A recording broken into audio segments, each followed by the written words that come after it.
Can you handle the suspense? Hi, everybody. I'm Bill Whittle. Welcome to Stratosphere Lounge.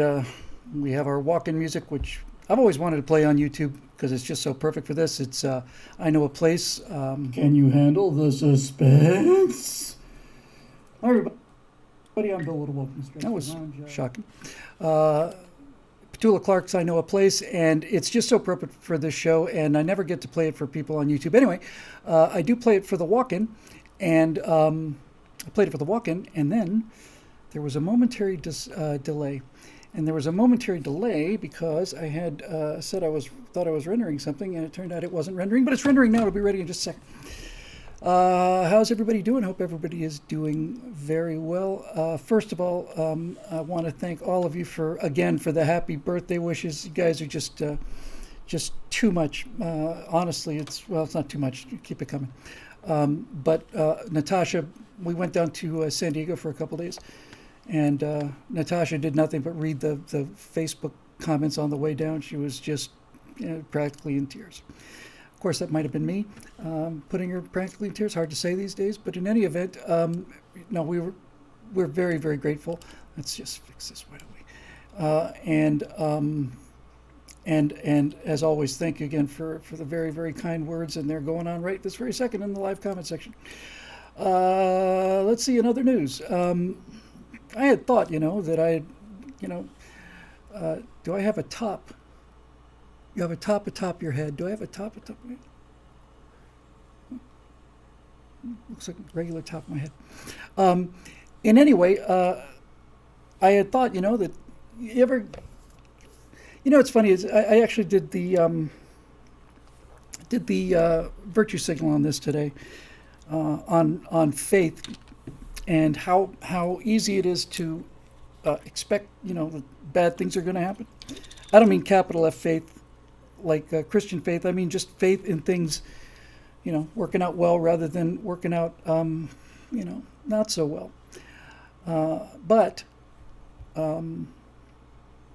Yeah, I had done this interview with Dieter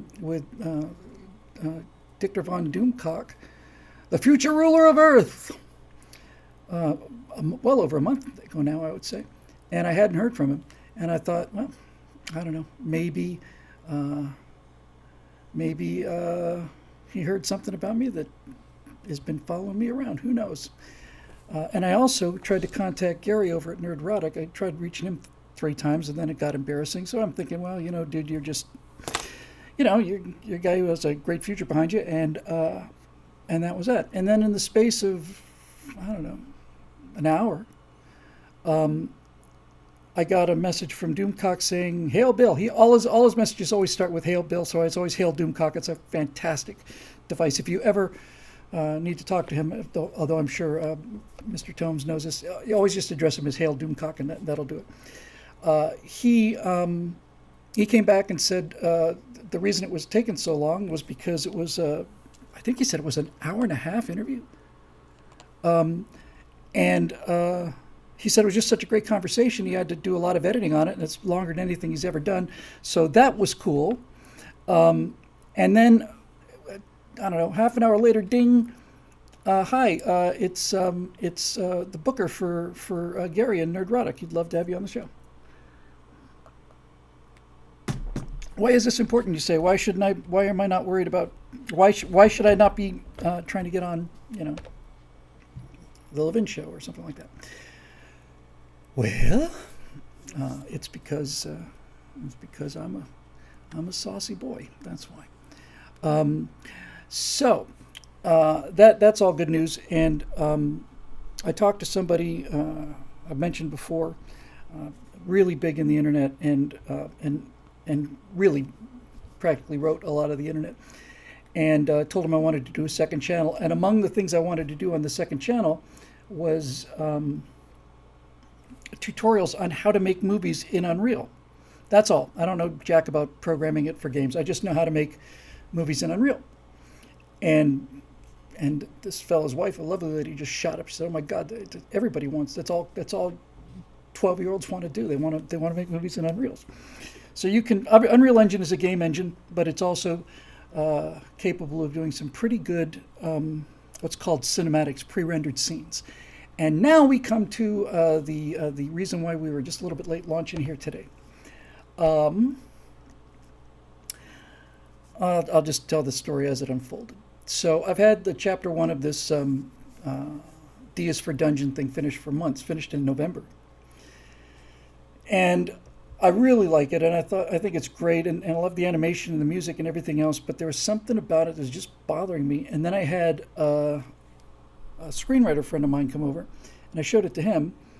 And in the first half of this thing, the character I play a knight, and Alfonso Rachel plays a knight, and those are a couple of bad nights, and I just knew it was just taking too long. But my friend, the screenwriter, said, he said, when does the werewolf come back? And I said, he doesn't come back. And the second he said that, I realized, I've been sitting here talking about how to write screenplays on the show and elsewhere, and I just completely violated my, my first cardinal rules, because I was just so in love with getting it done. Just seeing it just made me happy. So, about a week ago, I decided that I had to redo the first half of this video. Now, before you panic, I'm moving much faster than I used to, but the main problem with the video as it existed for that small number of you who are live, have seen it before, virtually none of you have seen it before. You're going to see something tonight, though. It just took too long to get into the story, and when you get the big surprise reveal at the end, it didn't really mean anything. Got a big laugh when I played it down in Ramona, but before that, people were just, oh, that's kind of cool, because before that, it was just kind of cool. What I've redone is I've redone the entire opening of this, and I've brought a lot of these monsters that we see in the dungeon of mystery, and I've taken them out of the Dungeon of Mystery towards the end of the thing, and I've put them in the forest at the very beginning. So now I don't have to do all of those test renders saying, and this is what we'd like to do, this is what we're going to get a bunch of them in there. What kind of creatures, you might say? Well, it's funny you mention that, because we just recorded that earlier today. I got Zoe's lines. Werewolf named Brandon is a very, very good idea. I'll just read you some of the creatures that will appear in now. They will appear in this first chapter, not downstream. Give me 1 second. I'll just open up the recent script here, and I've got something to show you. And I don't think I've ever shown anything of any real length that was recorded, but I'm going to do it tonight because we're getting very close. Another thing that happened, and I'm getting to all this, with regard to changing the script, was I found another set, just a huge repository of Shakespeare quotes, and I picked another, 60, 70, 80 of them. It's amazing how many things that guy came up with. People should know more about him. It'd be nice if he were to break out someday, this Shakespeare fellow. But I found so many great lines that are clear, perfect Shakespeare lines. And the way I've been writing the script is I've been looking for anything that Shakespeare actually wrote that'll fit. And then I just kind of, fill in the gaps. But I got to use a lot of that too. And since I had a lot of it to use, I decided that one of the things that I hadn't done in the first one was tell Zoe's backstory. So Zoe, when you see it in a minute, Zoe will be the knight in the kind of leathery brown armor. I'm the guy in the silver armor. And before, they were just two guys walking through a forest, and Zoe was taking me to this horrible castle where the source of all evil is. And it was just kind of a lark, We're just kind of, Zoe had been there before, now he wants to get it back again. And I've changed this completely now. Now it's like, you'll see in a second, they walk into a burned out forest and a continuing burning forest. And this used to be Zoe's kingdom. It used to be Zoe's kingdom, and it's all been destroyed by those people. What people? My good prince. I cannot say. They shall not be named. I cannot name them. I will not. I dare not. Okay, so we're building up a big mystery. So the big reveal at the end of the animation, when you find out that this nightmare castle, this house of horrors, is in fact Democratic Party headquarters, then boom, it means something. So it's just infinitely better. Now, because we do the show recorded, but I actually do the show. You know that we do the show live in front of a live audience here. There's 65 people right now. It sometimes gets up to 80 and maybe a little higher sometimes. But while I'm very, very happy that people watch this recorded version on YouTube, I kind of do the show for the people that are in the comment section because they're the kind of the key strata loungers, and we got a thing going here. So they have seen a fair amount of this animation, but they haven't seen the new stuff. So what I've got is, now everybody just turn the sound up just a little bit and put away all your distractions. What you're going to see are test renders. What does that mean? Well, it means this. The hard part, the time-consuming part of computer animation for me anyway, if I want it really to look realistic, if I really want it the way I want it to look, the hard part is lighting it. Is getting the lighting right, getting the CP tones. That's hilarious. I love it. So, somebody in the comment section just made a reference to Freaks, which is, yeah, that's just cool people.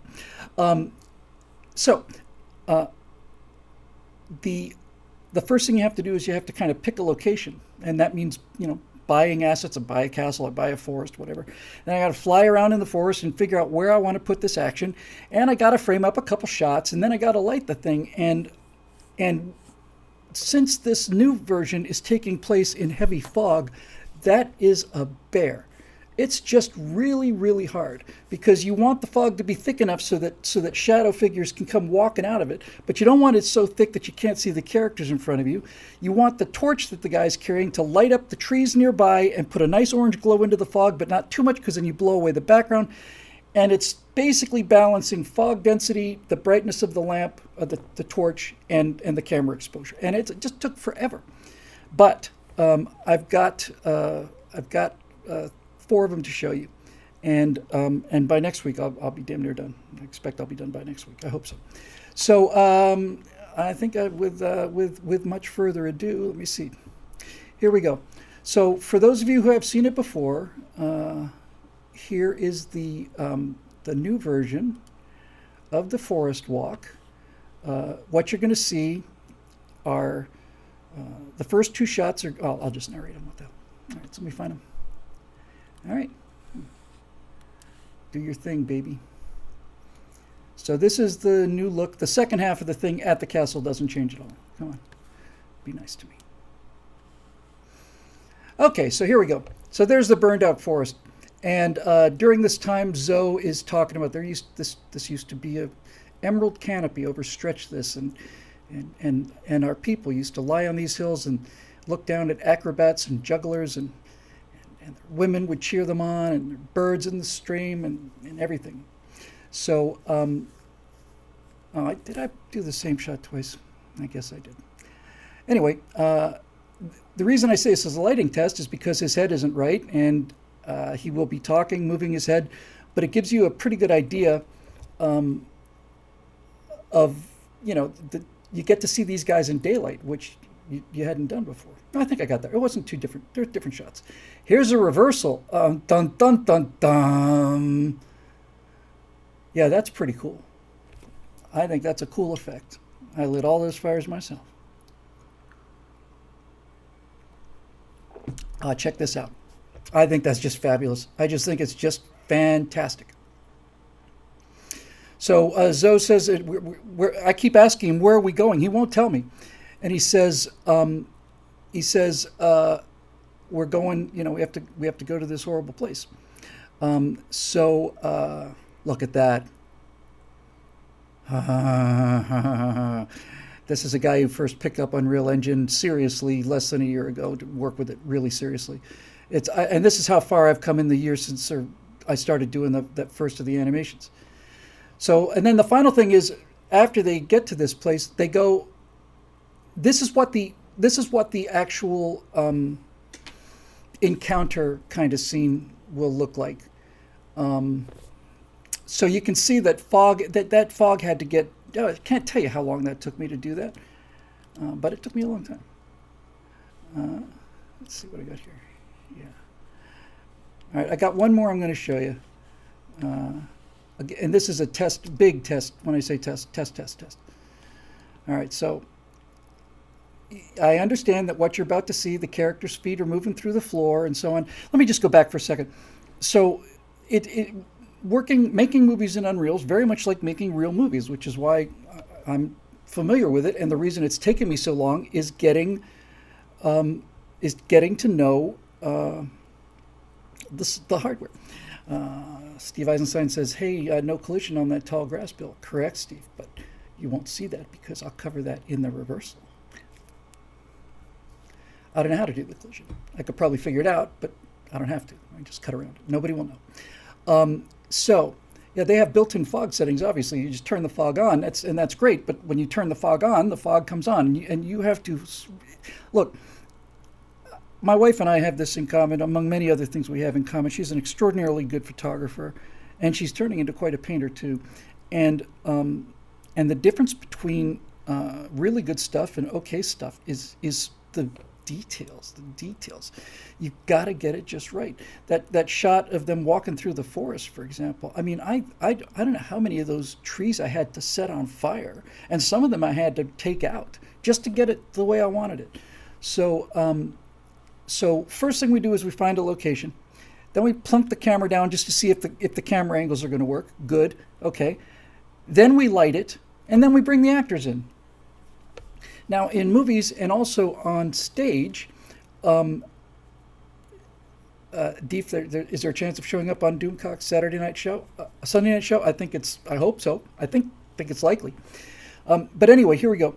So now that you've got the cameras more or less where you want them, and you've got it lit, now you go through a phase which I got out of the way for the whole first thing. So now I don't have to worry about this anymore. And that first real phase is called blocking. So, finding a location that's you and the location guy, or me and the Unreal Engine asset. Lighting it is either the director of photography or me. Blocking is where you figure out where people are going to be, either on the stage or in the frame. Where are they going to be when they say the lines? And once you got the blocking down, once you realize, okay, like the first shot, he's going to walk down the hill, and then the other guy's going to follow behind him. All right, so I set that up. Now what am I going to do with the camera? I'm going to start wide so I can see them both. And as he walks down the hill, I'm going to push the camera forward so that when they come to the bottom, I'll have them both framed in a nice two-shot hooray. And since this is such a tedious and time-consuming process, thank you. By the way, that's a very great point. Taps556 says it's nearly impossible to get things to look exactly as you see them in your mind's eye. That is such an astute such an astute comment. Yes, and the people who are good at what they do don't stop until they get there.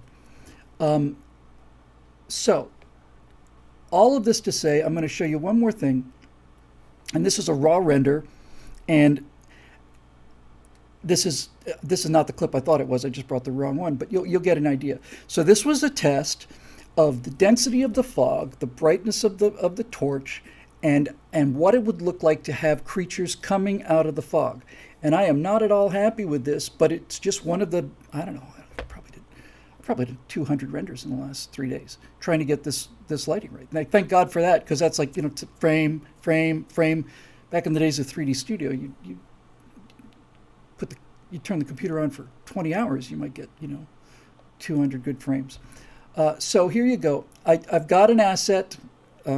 It's the first of the creatures that we see. It's an insane person, and I wanted something creepy, and this is plenty creepy. But I'm just saying this before I show it, because I'll show it, and then everybody will tell me what's wrong with it. I already know what's wrong with it.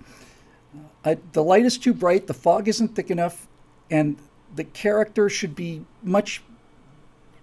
they should be foggier. With that said, it'll give you a rough idea of what's going to be coming out of the forest. And this is the first set of creatures coming out of the forest. This is the people that have ruined this land, this kingdom, is the home of all of these creatures. And the first creatures they see are the criminally insane. Here we go. All right, so the reason that screen is black, it's running. Don't you worry, don't panic. Nobody panic, that's the main thing. There comes the light, and you see some of the things res up. And I've got a fire in the distance. I got a fire on the far side of that lake because I wanted to see how transparent the fog would be. Now, if you look at the bottom, down by the shore, he's going to have some company here any second now. And there it is. Here it comes. Oh, it's running fast. All right. Oh yeah. It's coming right for you. It's coming right for you. But it's way too lit, way too early. A bit like Slender Man. And the feet are skidding and all the rest of it. But these are the things you have to do again and again and again to get it the way you want it. So, I hope everybody is pleased with that. The entire second half of the thing has been ready since November. I'm not touching that. I'm going to add a little bit of lines, but that's easy. And off we go. Yeah, creepy. Thank you very much. That's the word I'm looking for. I'm sorry, that's the real Catherine. Creepy.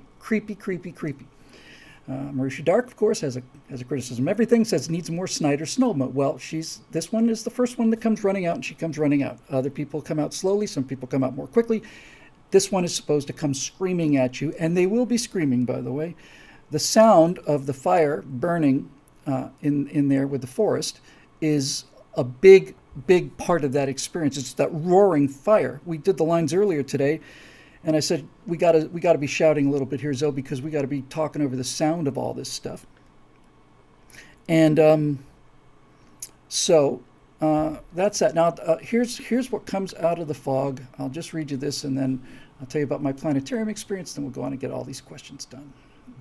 He says, optimistically.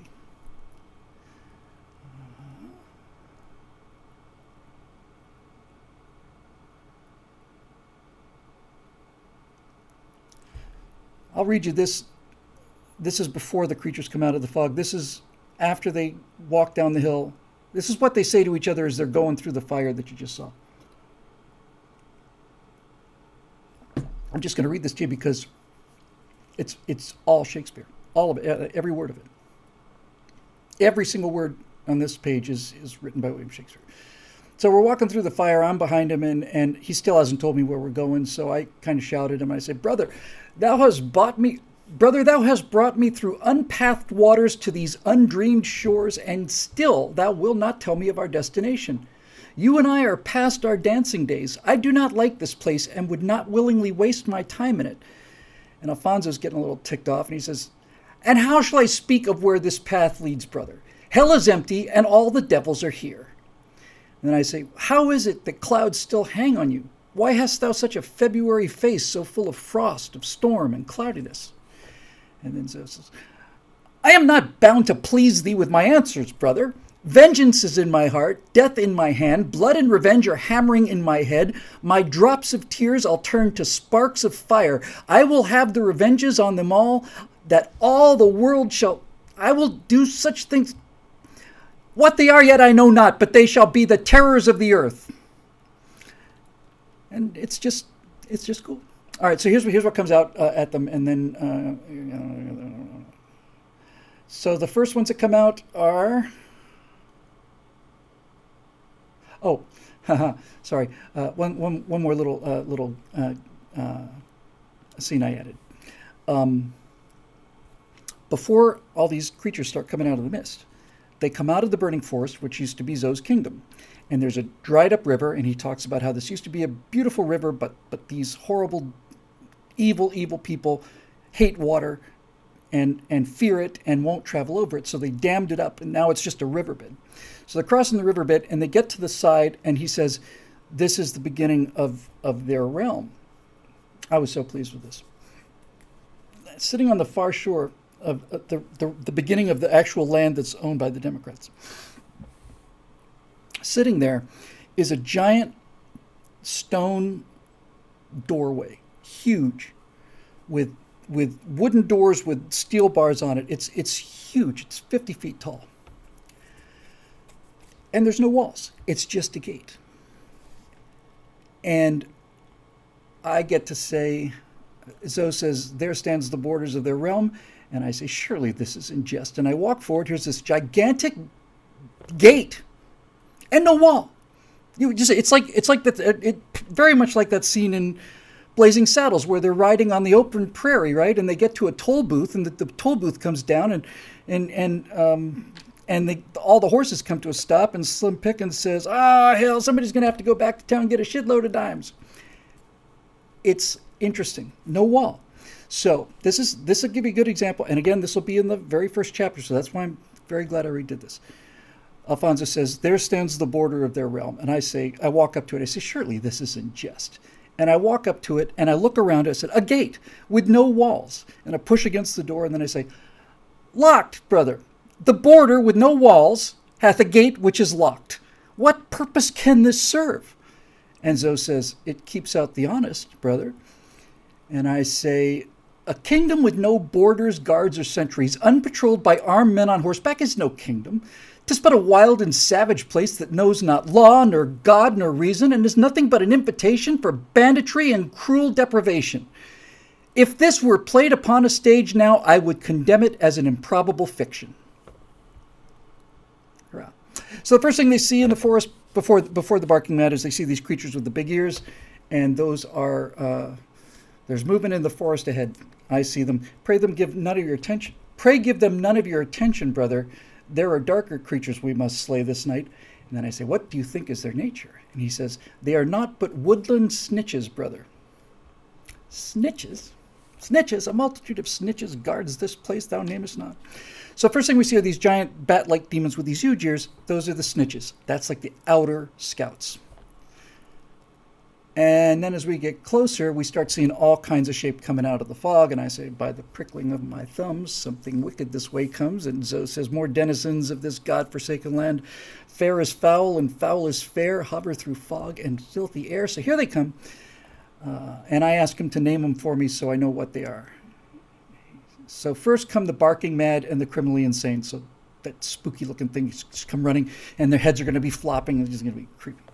Then more of them come out, and I say, "And these?" And then Zoe says, "Now hang on, because when you see these characters, the whole purpose of this video, the whole purpose of this satire, is to show what progressive politics do to people. So the monsters that are coming out of the fog are monsters that have been turned into monsters by Democratic Party policies. That's what we develop, what we find out as we go through this thing. So here's what's coming through the fog.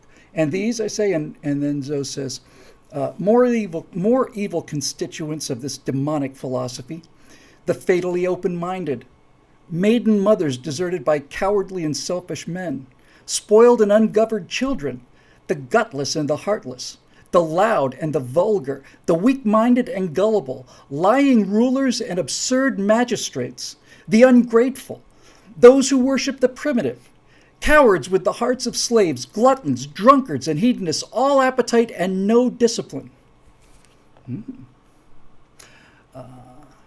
So we let them pass because they're not very, very dangerous. And then we see these five.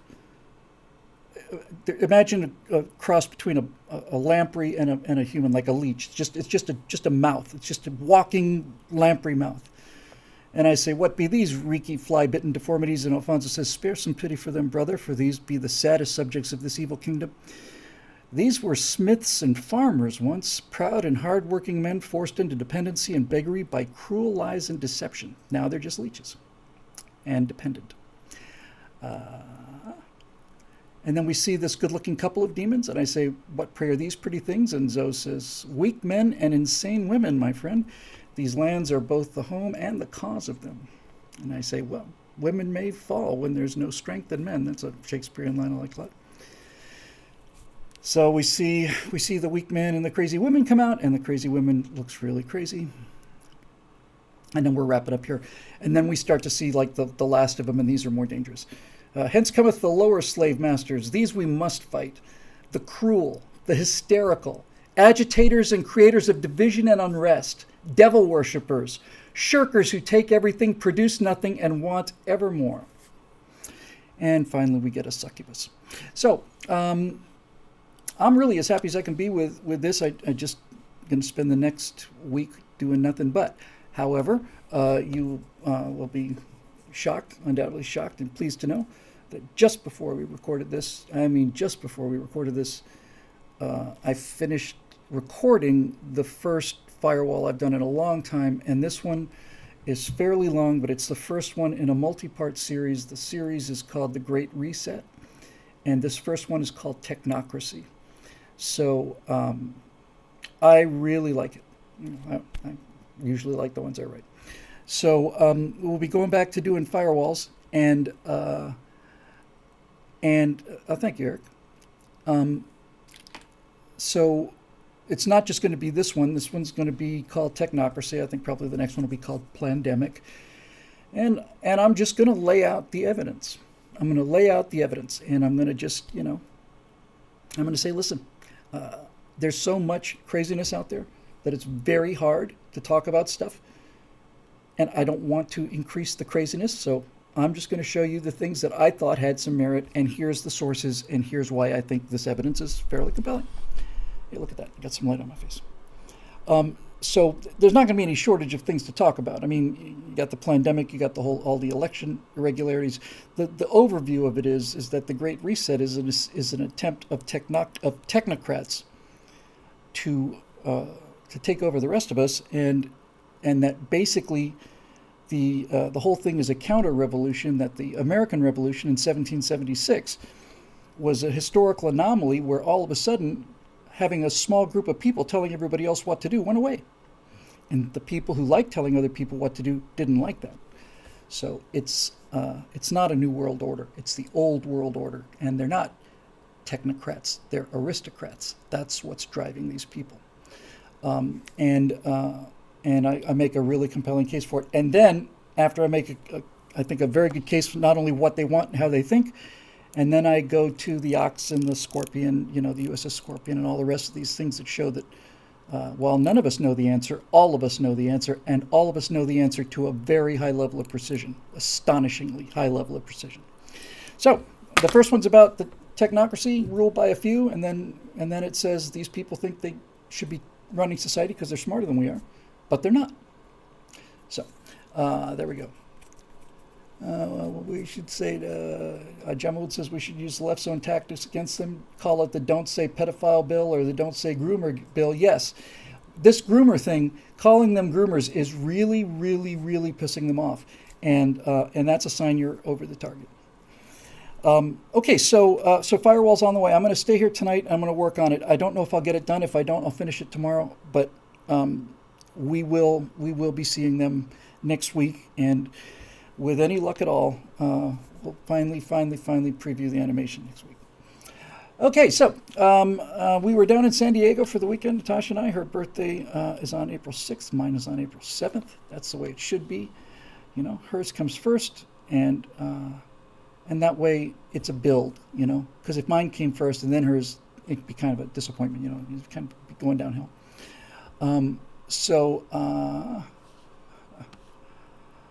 Let me see if this is here. I will show you this. I don't know if it's. Anyway, we had ourselves a final time, and we went to the Fleet Planetarium because I just remember I'd gone there when I was very young, and it had been a while. So we went into the Fleet Planetarium. And I walk in there, they've got a huge dome, and it's raked like 45 degrees, which is really brilliant. In our planetarium dome in Miami, you had to lean, back and try and see the stars because the dome was level. Now they just crank the dome forward 45 degrees like this, and that means you don't have to lean back so far. So that was pretty handy. I think I have some stills of this somewhere. Where are they? Photos, are you in photos? Hey, here we go. Yep. Here we are. Planetarium, folks got a planetarium eyes, I think is what I said. And anyway, so I walk into this thing, and that's a level picture, by the way. It looks like we're leaning way backwards, like the dome is sinking, but actually it's just that rake. So I walk in, and the Fleet Planetarium in San Diego Back in my day, the fleet was famous because it was the first installation of the star projector that followed the magnificent Space Transit Planetarium, which is what we had in Miami. And the new version was called the STS, the Space Transit System. And instead of two hemispheres, it was just one hemisphere. It's enormous, huge, huge, huge, huge, huge. Starsphere. And it was really, really cool. And we went and saw it and stuff. And I said, I haven't seen this in 40 years. So we walk into the Fleet Planetarium. And as we come around the corner, this is the first thing I see. I say, I'm pretty sure that is where the star projector should be, was, and isn't. So I went up and talked to the guys behind the console there, two guys and a woman. I said hi, and I said I worked in the Miami Planetarium on and off for 25 years, I guess, worked with Jack Horkheimer, and they're all looking like, who? There's nothing like, hey, Phil, I was hoping you'd be here. There's nothing like, nothing to make you feel your age on your birthday than talking about something that was just so common knowledge to everybody in your generation that even Mike Rowe opens his interview with me by it. But it's like Jack Horkheimer's like, no idea. None. No idea. Okay. And they weren't very friendly. Anyway, we go in and we sit down, and what order should I tell this in? Okay. So we sit down, they got blue lights up, and then they take the lights down to black. And that's the first time you see the star field. And you see the kind of star field you see way out in the boonies. And every time that happens, I think every time I ever did it, and it certainly happened that night, the second it goes all the way black, there's like a gasp. Oh, look at all that stuff. Amazing, amazing. And that was the last of the good times I had during the planetarium show. First of all, when I went up to the booth, I said, what happened to the STS? And all three of them said, the what now? I said, the STS, the Space Transit System, the planetarium. Oh, no, it's all electronic now. Oh, yeah, it's real shiny. Got all kinds of shiny things on it. I'm thinking, I thought the STS was pretty shiny. But let them do this. So lights go down. There's the star field. It's just a star lecture. It's just, here's what the stars look like tonight. We used to do those. It's boring as it can be. I thought it was as boring as it could be. Then I went and saw the one to the fleet, and I realized, no, it actually get a lot more boring than that. And when the lights go down, I'm looking up at the star field, and the star field sucked. It sucked. It's just a giant TV screen now. The stars are blobs. They were practically as bad as a Zeiss planetarium. That's how bad they were. They were just, but at least a Zeiss planetarium is bright.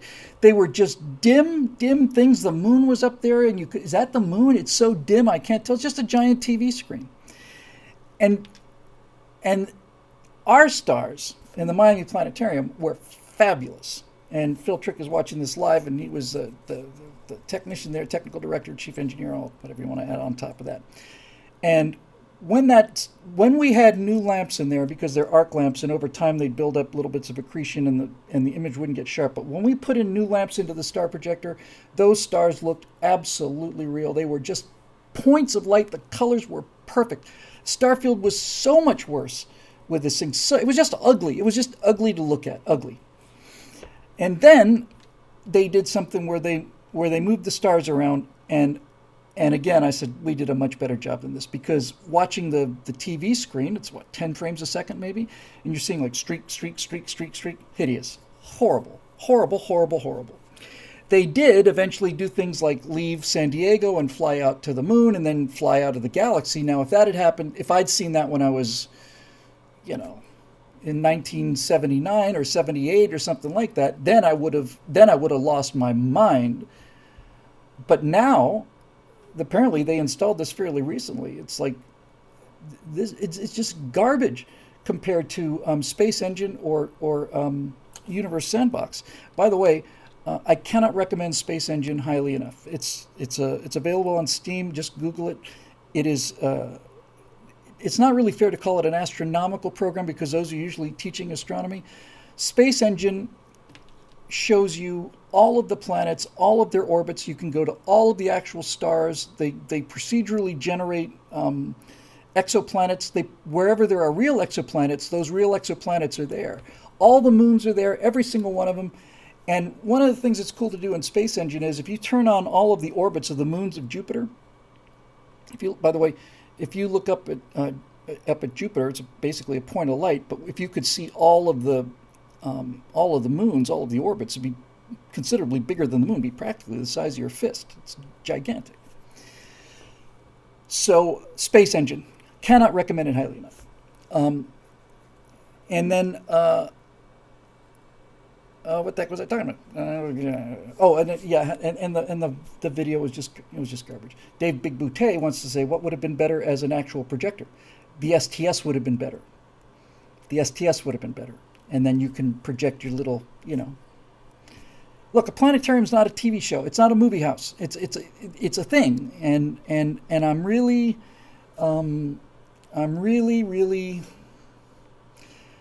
disappointed that I think it's a thing that was just a 20th century second half of the 20th century thing.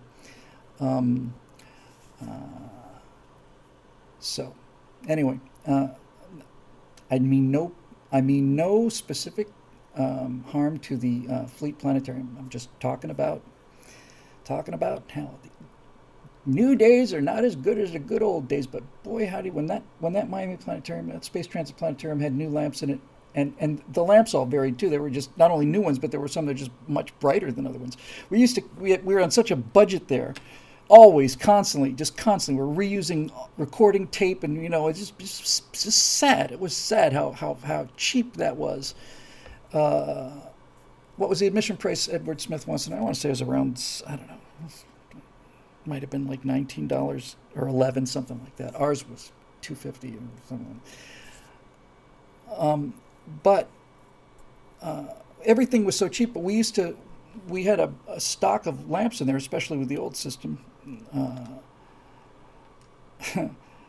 And we would keep the best two lamps on the shelf. We wouldn't use them.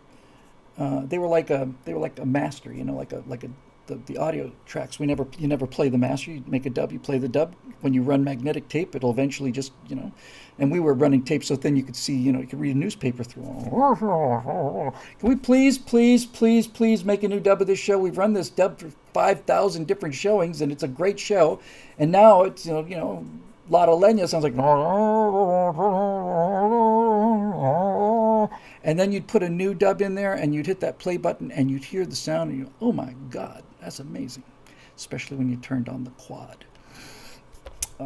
So anyway, I think that a planetarium is not a movie theater, and this was a movie theater. And by the way, standing outside the planetarium, and you say, what are they running? They're running movies. It's just an IMAX. It's an IMAX theater. It's not a planetarium anymore. But when you first, oh my God, Phil says budget was so tight that Doug Gagin, Bildeshong, and Phil Trick bought the actual tape and donated it. The planetarium and the Museum of Science is supposed to be paying these guys, you see? That's how it's supposed to work. They work there full time, and they're supposed to get paid by the people that they work for, and what they're doing is they're taking their meager salary and buying the things that we need because they're professionals and they care and they put a lot of work into this stuff. We all did put a lot of work into this, and it's just sad to see. It's sad to see them go, but that's that's the way it is. I'm sure people lamented the loss of hoop skirts and wooden wagon wheels, but nevertheless, that was the fleet experience. Edward Smith says $19 is not even a high-end movie theater anymore. Mind you, these guys sound like they have no respect for their customers. I thought they were kind of rude. And one other thing, and this I just have to be careful about this, not because of the person, but just because I don't want to. It's an assumption. They showed some pictures at the beginning of the latest astronomical pictures. That was cool. And here's some pictures from the Hubble telescope, and it was their resident astronomer, a woman who's an astronomy professor at San Diego State University or something. She's going on The Hubble Space Telescope, the Hubble Space Telescope, Hubble, Hubble, Hubble, Hubble, Hubble. It was great. Hubble, Hubble, Hubble. And it was great. And then she said, now we got some new images from the JWST. And she mentioned the JWST 15 times, 16 times. At the end of the show, somebody asked a question and said, when do you think we'll start seeing images from the James Webb Space Telescope? She said, the JWST is online to do this. And I thought, maybe, is this one of these people who feel like, there was the super liberals protested the James Webb Space Telescope being named after James Webb on account of him being in charge of NASA and approved virtually all of these planetary missions that taught us so much. But no, he's a white male, so we got to name it after something else. I don't know, might have just been coincidence, but I remember when she was talking, is she going to say James Webb? She never did. Like I say, this might just be me being oversensitive, or it might not be. Boy, she sure showed us. What a bunch of weenies. There was a day when planetariums were run by steely-eyed missile men, not these woke university freaks. Aha, Marusha Dark says the James Wood Telescope. I actually saw James Wood about a week, 2 weeks ago. And there was a line of people. It was at the end of a very small event, very private event. And everybody was going up to talk to Gary and thank him for everything he's done for us. And it's kind of a line, and I was talking. I was next or something, and James Wood just comes right in, starts talking to them. And as he passes me, he says, "You're my hero." And I said, so, yeah, you're doing great work. It's kind of a nice feeling, honestly, because James Wood is James Woods is a smart guy. He's like he's one of the 5 actors in Hollywood who have above 100 IQ. He's like a smart guy.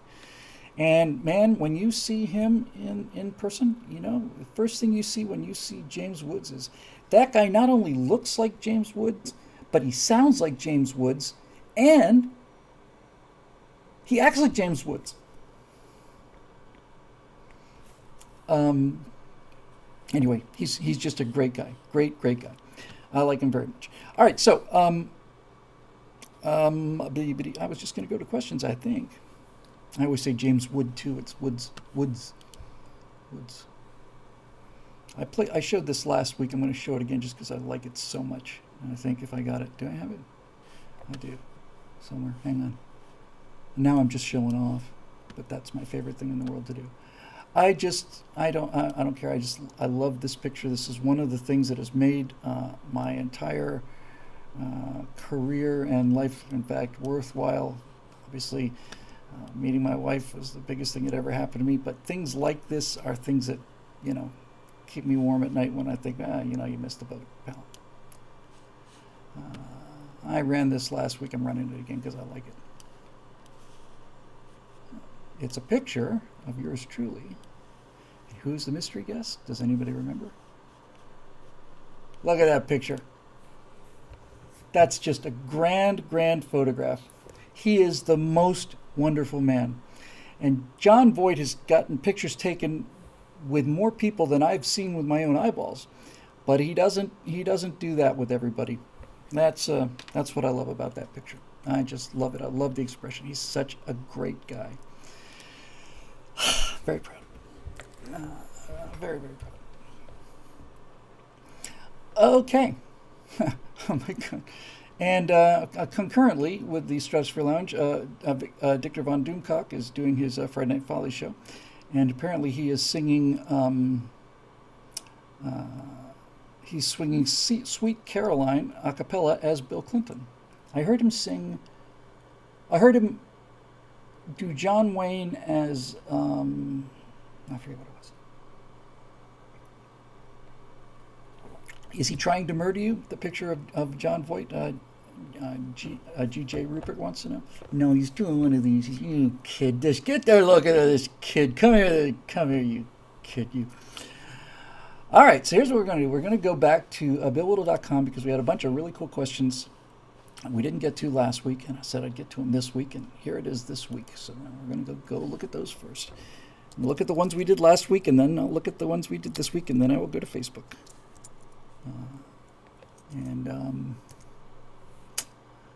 Come on.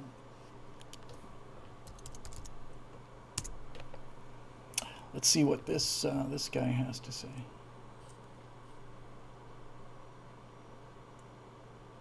Bill.com.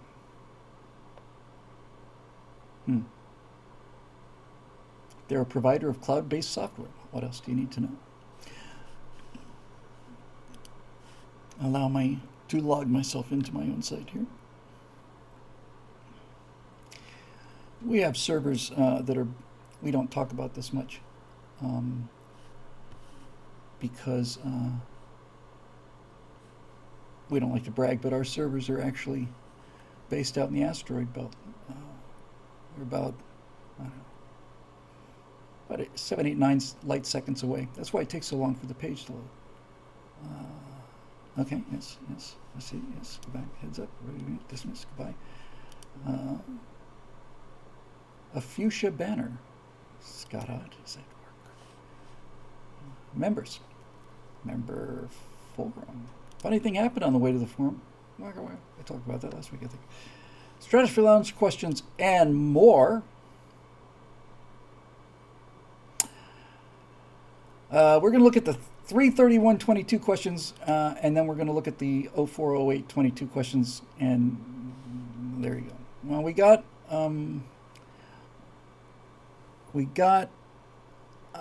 I got most of these, and I'm going to try to not go over things that I went over last time, but some of them were very good.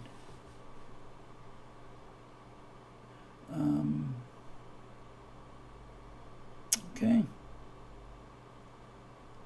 Oh, there's somebody saying that on Tim Pool's live stream, Jeremy mentioned me, gave me credit for helping him formulate the idea of building a new Hollywood and creating culture. Here's a video. Thank you.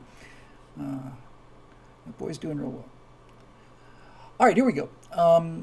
This is from JR, new forumite. Topic. Hey, JR, by the way. Election integrity. I'm with you already.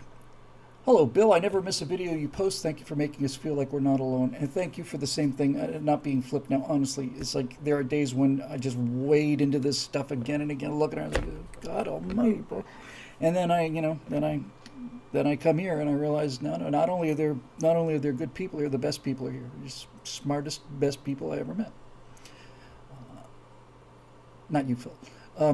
Okay, so election integrity. Hello, Bill. I never miss a video post. Thanks for making us feel like we're not alone. My question is, how can we be so confident that we will win back the majority in Congress this coming November if they can just pull a 2020 on us again? Excellent question. We all know they're going to cheat to some extent, so how can we be confident that the results will be accurate, or can we overcome the cheating if enough of us vote? Even if we did win back Congress at a razor's thin margin, how do we know our win wasn't much larger? I don't have much confidence in election integrity anymore, so every time we lose, I'm automatically just going to think it was rigged and the election results aren't real. I feel the same way. I understand we won in Virginia last November, but I just wonder how much larger of a win it really was without the shady mail-in ballots and cheating, yes. And we did a right angle on Stacey Abrams, worth $3 million now, who is going around the country speaking about how Republicans are trying to take away black people's votes. As I've said a bunch of times, if you have to lie about your product, about your philosophy, about your parentage, about anything, if you have to lie about something, you're probably on the wrong side. And what she's complaining against is efforts to simply make the election an actual fair election. And nobody on our team has the faintest idea of how to deal with this. Nobody on our team has the faintest idea. If I was on the same stage as Stacey Abrams, I would have said, Stacey, you don't mind if I call you Stacey. These laws require voter ID in order to make sure that the only people who are voting are people who are legally able to vote. Why are you opposing laws that are simply there to make sure that the only people who are voting are people who are legally allowed to vote? Are you, because from the outside it looks like you're doing your very best to make sure that people can cheat as much as possible. What do you have a problem with in terms of making an election about the people who can legally vote? What's wrong with that? And then let her dig her own church. Okay. Someone pointed out to me that the 2020 election was so blatant on such a massive scale that everyone is on high alert and hyper vigilant this time around. I think that was me. And trying to pull this off again would be hard. Also, what are the chances of the new Omega COVID variant coming along just in time for the election? And en masse mail in voting is once again used as a weapon. All of this is great. Also, part two of the question is I live in New York State, and if you have my sympathies, I live in California. Both of us, we're, we're cattle and we're chattel at the same time. Chattel. Uh, Enacted a new law allowing non-citizens residing in New York City to vote in local elections. Just what I was talking about. There's a law saying yes, if you want to vote in New York, by all means, just come vote. There are an estimated 1 million non-citizens living in the city. This ensures Republicans will never ever win an election ever again. They tell us it is only for local elections in New York City, but we all know down ballot races are on the same ballot as president and governor. Where are the Republicans on this? This is the question of the ages. I haven't heard one legal challenge or complaint about this anywhere. Why aren't we protesting in the streets and working to make sure this does not happen? Sometimes I think the Republican Party is its own worst enemy. Thank you, Bill, and God bless Joe. Thank you, Joe. Thank you for the kind words. Thank you for the question, which is the same question I ask myself pretty much every day. So I just, as I mentioned earlier, just finished the first of a series of firewalls on the Great Reset, and I think something's going on out there. Some people don't. I do. And the reason I do is because of the evidence that's there. If there was no evidence, I wouldn't believe it. I think as far as the election integrity thing goes, I have such respect for Daily Wire, and they've been employers of mine, and they will be again, I hope. But so I don't mean any disrespect to Ben Shapiro, who's just brilliant and has changed politics for an entire generation. But when we were watching the election results coming in live, I was there as on camera. I was a seat, as a placeholder. So they put me on pretty late because you may remember that it took forever to get the results because why? Florida's a highly populous state. Was it third maybe in the country after California and New York? They got their election results out like that. Any irregularities? Nope. So we're waiting and waiting and waiting, and they call Arizona for Biden with 4% of the vote, something like that. That's when things went off the rails. And so when I finally got on camera with Ben and Jeremy, and it might have been Mike Knowles, that other guy might have been there too, whatever his name is. And that was the moment when Donald Trump went live and said, something's going on. Something's going on. There's real funny business going on. And Ben said, how can he say that? He has no proof of that. None. That's the most irresponsible thing to say ever. And Ben's right. On a level, he's absolutely right. You're going to make an accusation like that, you better have some evidence, but I'll just say to you what I said to him in real time. I said, Ben, the fact that 5 states have stopped counting is the evidence. That's the evidence, right? This has never happened before. And the 5 states that stopped counting are the critical 5 battleground states. They all just stopped counting. See, this is sometimes how you get away with these kind of things, The big lie can sometimes be so big and so right in front of you that it's too big to see. It's too big to see. He just kind of, I want to see some evidence or show me fingerprints and stuff. Well, it turns out we got that too, but I've never heard a satisfactory explanation for this. I've heard them trying to explain away specific instances, and I've found their explanations to be so weak that that's an indication that the actual charges are true. If I accuse you of something and your response is so pathetic, where were you, last night when your No, I'm not going to say anything bad. Where were you last night when your television set was stolen? I was. What do you want? Why do you care? It's just a TV set. I was at a party with some friends. What party? I don't remember. All right. Well, who were the friends? I don't remember that either. When you hear that kind of thing, you got a pretty good indication that that person is lying. So, why did 5 battleground states stop counting? And why is it that when we went to bed, Trump was leading in those states, and when we woke up, he was losing in those states? When a couple weeks before the election, the mainstream media put out what am I going to call this?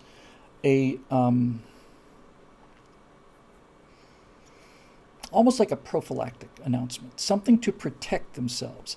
And they said verbatim, if it turns out that it looks like Donald Trump is winning on election night, don't believe it, because there's a lot of mail-in votes still to come. So they set us up to believe that Trump might win big on election night, but then the mail-in votes would continue to come in for days after the election. Why not, So they would begin to come in, right? And so they said, if it looks like Trump wins on election night, that doesn't mean he won. If just because he won on election, essentially is what they're saying. Just because he won on election night doesn't mean he won. We still have a lot of votes to count, and we'll keep counting until we get the result we want. And so they headed it off. So when people are saying, why you stop counting? And Trump was ahead on all of this. Well, we expected him to be ahead because all the Republicans are voting on election day and all of the Democrats voted by mail.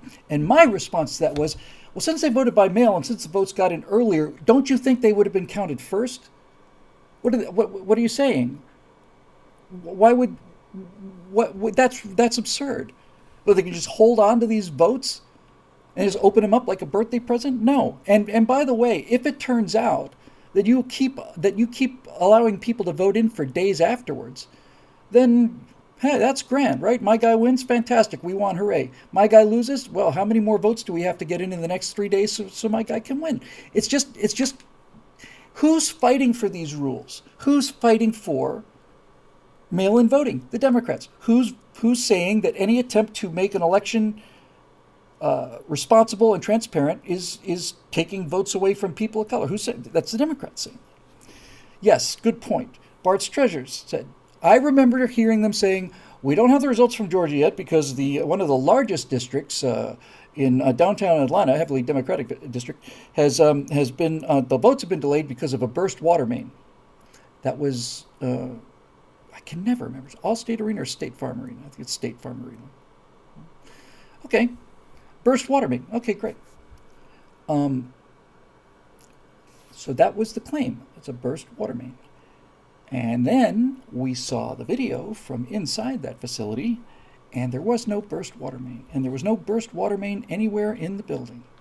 So that's a lie. And they told another lie right after it about why they stopped and stuff. And they did a 60 Minutes piece on it where they said, well, clearly State Farm thinks, no, you can clearly see this. We're not just pulling votes out from underneath the tablecloth. No. This is where we store the votes. And you can see that we're sealing the votes in the presence of the observers. This is all above board, right? And the guy for the oh, yeah, I guess that's a good point. And Donald Trump has a credible disservice to this country by calling this into question. It's very, very clear that all of this stuff has been sealed and so on under the guise of observers and so on and so on and so on. Oh, well, I guess the problem's solved then. And I said, well, if that's sealed under the guise of the observers, and then the observers go, and you're opening these things, which I've seen with my own eyes on camera, kind of defeats the point of it being sealed, right? But that's not the bigger issue. Nobody goes to the main, nobody goes to the heart of the issue. Nobody. If I had been doing that interview, well, of course, they never would have had me doing the interview.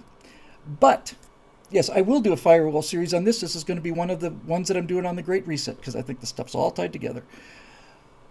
But the question to ask that guy who was a Georgia representative or whatever, the guy in charge of that facility, there's two questions to ask this guy. The first question is, who called and told you to stop counting? What's the name of the person who called you and told you to stop counting? Because you just told us you were told to stop counting at 9 or whatever, right? Who told you to stop counting? Who was it? I want to know the name. Somebody called you. You didn't make this decision on your own, did you? No? Okay. So you got a call from somebody higher up than you who said, we got to stop counting, right? Okay. That's your story. You're sticking to it. Great. Who was it? I want to know that person's name because I have some questions I want to ask them. Nope, never occurred to them. Even better question is, if you were told to stop counting while there were observers in the place and then you shoot all the observers out, you then say that you got another call to start counting again. You just told me about how important it was to have observers there. We've already shut the thing down for the night as far as your story is concerned. So why did they start counting again in the middle of the night? If you shut down for the night, you shut down for the night. And who told you to start counting again? What's the name of that person? I want that person's name. Nope. Nope. So, you know, this is the thing, right? Is sometimes the ability to puncture these things is so simple. It makes me want to cry. I've told this many times, but I saw it. I think it was Tom Brokaw. It might not have been, but I think it was. He's in the Arctic Ocean. He's on the beach of the Arctic Ocean, and he's got his, his North Face or thing, and he's very serious and solemn, and he's standing in front of the Arctic Ocean, and he looks into the camera, and he says, the last time that the Arctic Ocean was liquid at this time of the year was 40 million years ago. Global warming is real. And I'm sitting here with my mouth open. Okay, whose SUVs made it unfrozen 40 million years ago? If you had said that this has never happened, now you're on solid ground. But when you come out and say that this exact same thing that you're seeing behind us now that we're causing, exact same thing happened 40 million years ago. Well, we weren't here 40 million years ago, so what caused it then? This kind of thing is so obvious to me, and again and again and again and again and again. And we saw the arcs and the spikes, right? The little spikes here. Here we go, around 2 o'clock in the morning, and Trump's up here, and Biden's here, and then look at that. Ding! Now he's up ahead. You want to explain that to us? Oh yeah, that was an input error. Really? Yep, somebody entered the wrong numbers. It's off by a factor of 10? Yep. So somebody was expecting a number in the neighborhood of 200,000, and they entered 2 million by accident, something like that. Yeah, that's exactly what happened. Okay. It seem odd to you that somebody entered a number? The person who entered the number didn't think it was a little odd that they entered a number that was 10 times the total of the entire precinct? Nope, just made a mistake. And you're telling me that your entire integrity of your electoral system is predicated on one guy entering numbers and not making a mistake by hand. Yeah. But we corrected it. Don't worry. It was an error. We made a mistake. It was a typo, but we corrected it. When did you correct it? Oh, pretty much as soon as we discovered it. Well, if this thing here, if this little jump is an error because of an input error, shouldn't that go back down again when you correct out the error? Shouldn't we see a jump where the guy made a mistake and now Biden's up, and then, oops, we made a mistake, poink, back down again? Isn't that what we should see? Next question, please.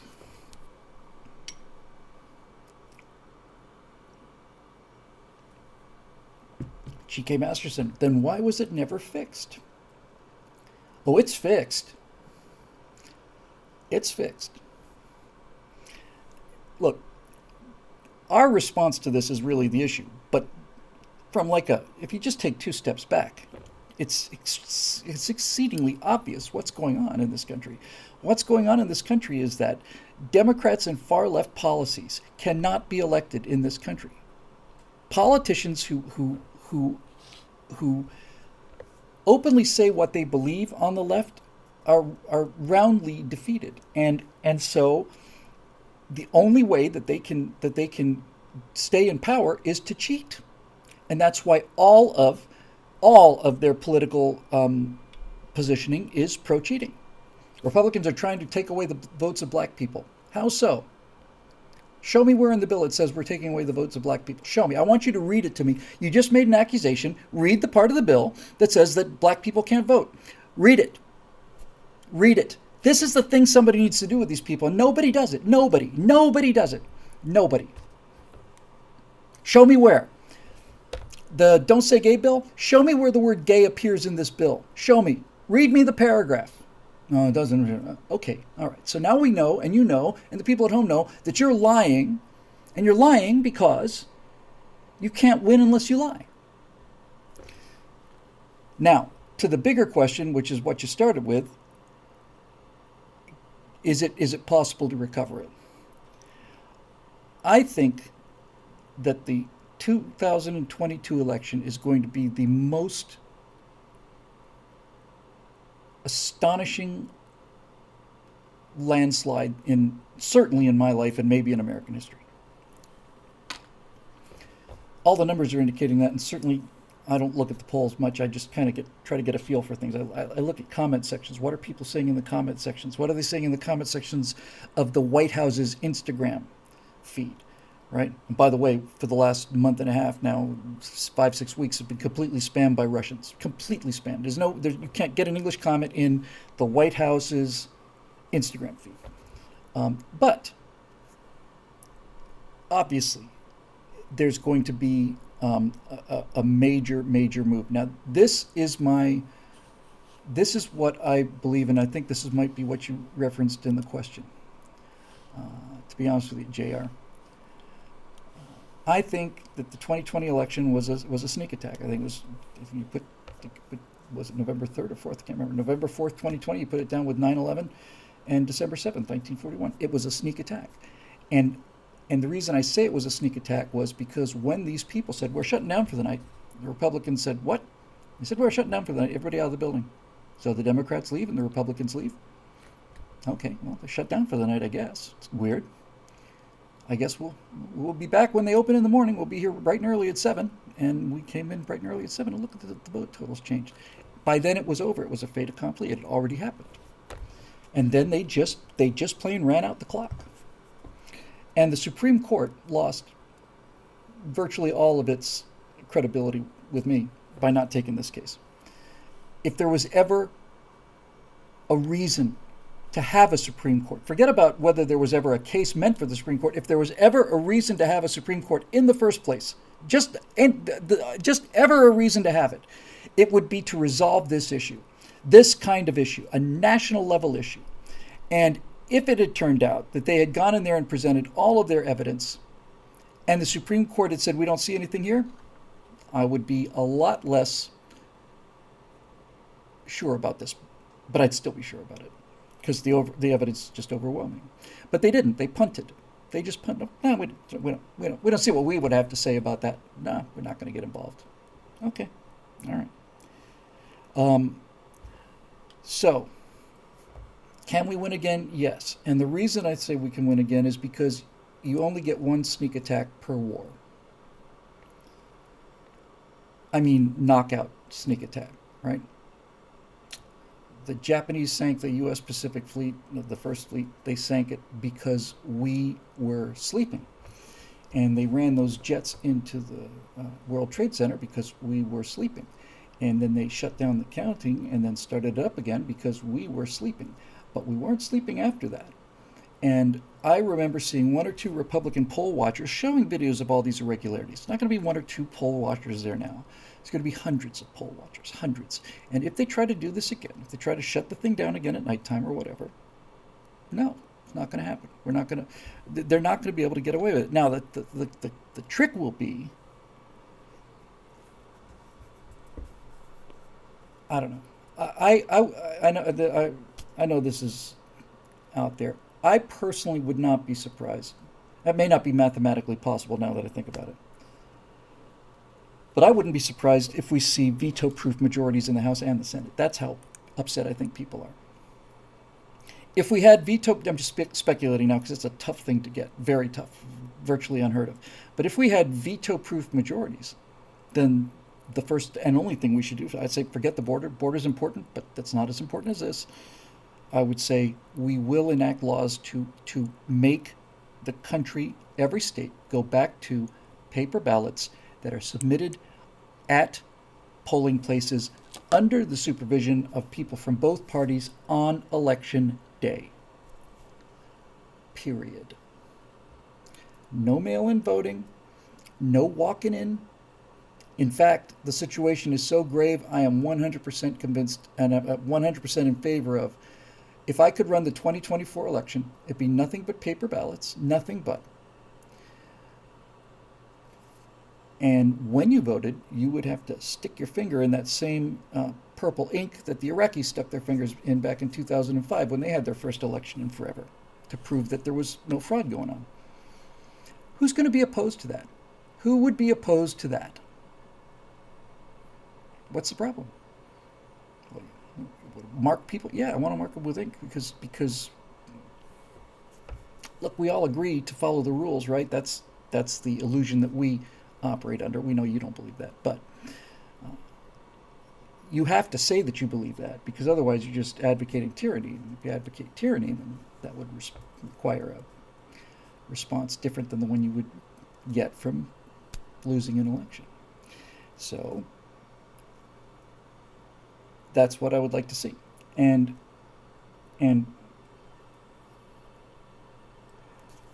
you know, we'll see. If an election has mail-in voting, then I consider that election to be fraudulent automatically. And by the way, I personally know two people who voted in the recall election in California in person, who were told that their vote didn't count because they'd already voted to keep Gavin Newsom in office. I know two people who that personally happened to, and I think that's saying something. You know, look for the big evidence. The big evidence is the evidence.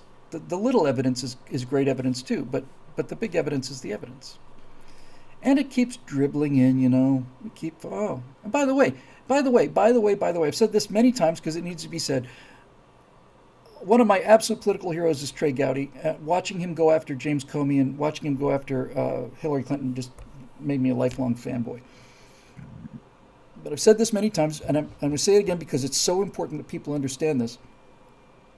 Trey Gowdy was talking about one of these people, and he said, I think it might have been on a TV interview, he said, I would rather have evidence of wrongdoing than a signed confession. Now, what? He said, no, the evidence of wrongdoing, that's the queen of evidence.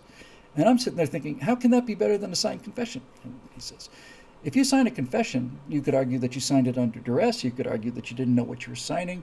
You could argue that you didn't know you'd broken the law in the first place. But if I can prove that you are covering up evidence of doing something, I can not only prove that you did something illegal, I can also prove that you knew it was illegal, and that's why you're covering it up. So why is it that the state of Arizona does not have the records for the 2020 election? Where are they? They've been deleted. I'm not making this up. They've been deleted? Yep. Why did you delete the records from the 2020 election? To free up hard drive space, free up space on the hard drives. I'm not making this up. It sounds like I'm making it up. That's how bad things have gotten there, that the tragedy is now comical. Yeah. We did it because our drives are running out of space. You know, we're talking about like just simple numbers, right? We're not saving pictures or videos here. We're just saving individual numbers. I'm sure that a 100 megabyte hard drive, if they still make them, could more than cover that. I know for a certain fact you could put all of the information during that election on any one of these thumb drives I got lying on my desk here that cost me $9 or something. And you deleted this information because your hard drives were full. Yep. I noticed that you didn't delete the information, that you still have the records on file for the 2018 election, the 2016 election, the 2014 election, the 2012 election. You've still got all that data. Why didn't you, if you're going to delete data, why didn't you delete the oldest data first? Because whatever repercussions there may have been, that's probably settled by now. I don't know. We just had deleted it. So anyway, that's what happened, and we just go along, get along. Okay, great. That's it. Ta-da. Boom. Um, so that's it.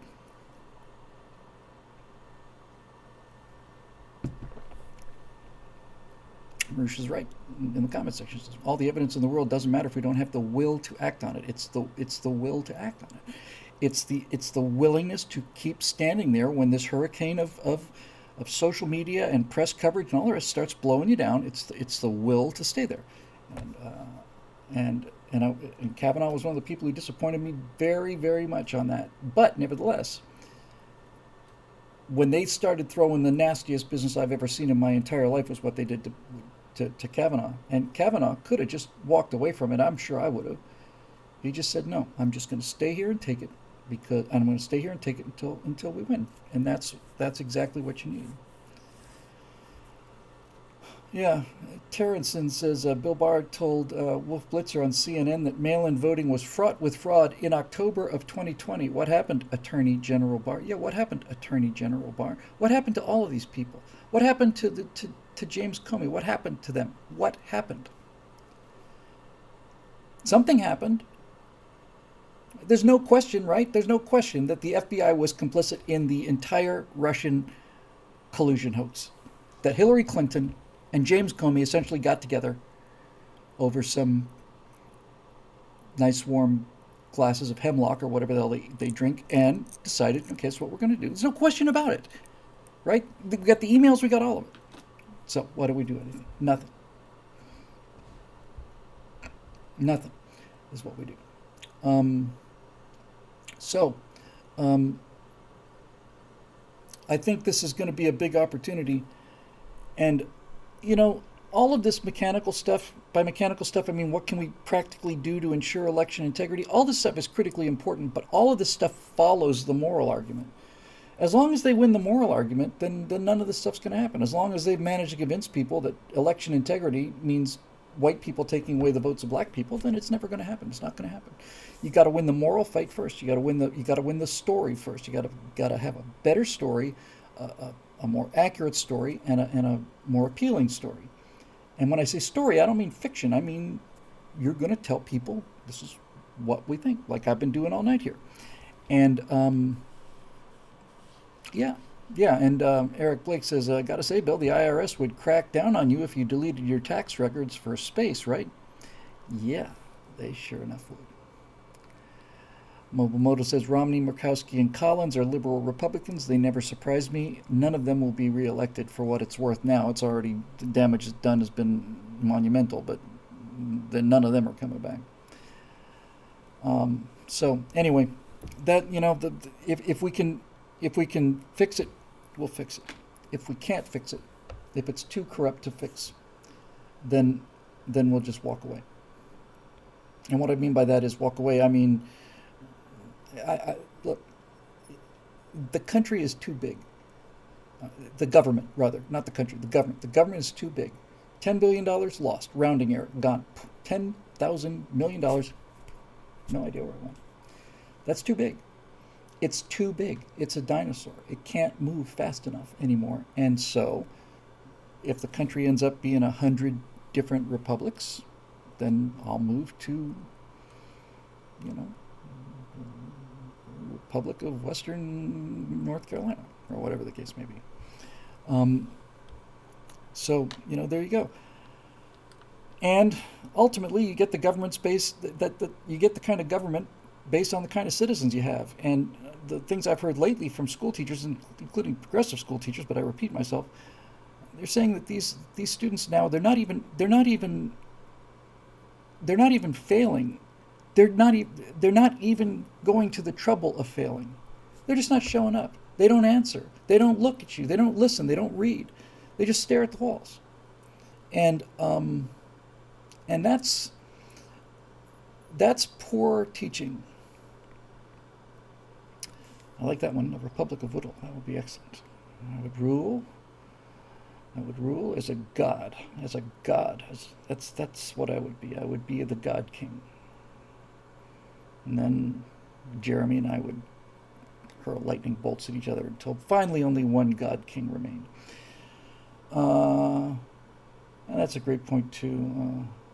I can never pronounce it. Leo, yes, sorry, I use such a regular AOC. SCOTUS is now an affirmative action and racist hire. It is. It's an affirmative action hire. Yep, absolutely. Okay, so look, you can look at this from an evolutionary point of view, right? I'm not going to get into the two letters, but I am saying if you raise kids who are well educated and motivated, then they will be the ones who are doing the moving and the shaking. Let's just not. I keep coming back to this, It's what it feels like to me is that the heart of the country is the third stage of a Saturn V. The heart of the country is not only fine, it's never been better, never been smarter, never been kinder, never been more willing to go do what needs to be done, never been more competent. The heart of the country, 50 million Americans, maybe somewhere in that ballpark, 30, 50, something like that, are absolutely as good as it's ever been. And that's the third stage. And we are trying to drag this empty first stage all the way into orbit. That Saturn V first stage is enormous. The reason you stage a rocket is there comes a point when you are carrying more weight than it's worth. Goodbye. You just drop it in the ocean. And that's what it feels like to me. It feels to me like we got that the solution is just staging. The people who get it just need to have a good trip back.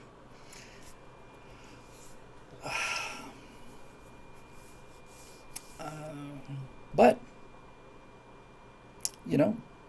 people they elected. The claim is that they elected left-wing woke politicians, and we're seeing what happens when you get a dotard, an imbecile, and an alcoholic running your country. And I'm talking to you, Joe and Kamala and Nancy. Anybody can look at it and see. But we just, it's a great line, and it's an old joke, but honestly, if the Democrats ran unopposed, they'd lose. It's just really, really, really, really tough. Somebody mentioned Trump's appointments to the Supreme Court and so on. I don't know. I think it's a fair question. I don't know if it's a fair criticism, but I think it's a fair question to ask how Donald Trump, given the power that you have as the President of the United States, managed to keep so many of these corrupt swine. He appointed Barr, right? And he could have fired Comey. He had a conversation with him, and it looked like it would be bad politics if he fired Comey, but we found out what happened when we didn't fire Comey. And then, before you appoint Anthony Fauci to be the guy who's the voice of COVID-19 for not only your country but for the entire world, you might want to do a little looking into the guy's background. It seems to me that's what a president of the United States should be doing. He's got the resources, and I don't know why so many of those people survived it. I suspect that he was just as blindsided as the rest of us were. We all knew there was going to be some cheating. We just thought it would be, a little bit of cheating. We didn't think it'd be a cheating machine that basically dials itself up and down based on, how many votes you get. So anyway, we're going to get to 2 whole questions today. I can feel it. All right. Me and my promises. All right, here we go. Road Rider. Bill, personal question. I take the 5th. 1, when do you expect to go under the knife for the worrisome cells on your lips? My wife just had the same thing, but on her lower back, about the same size as what you said you were facing. Is there anything we can do other than be patient while you heal? Increase participation in blogging, sharing your vids. Thank you. That's extremely nice of you, Road Rider. Let me have a look at this screen back again. So where is it? Is it here? Yeah. It's about the size of a dime. And sometimes it gets a little bit inflamed. It's not getting any bigger, at least not noticeably any bigger.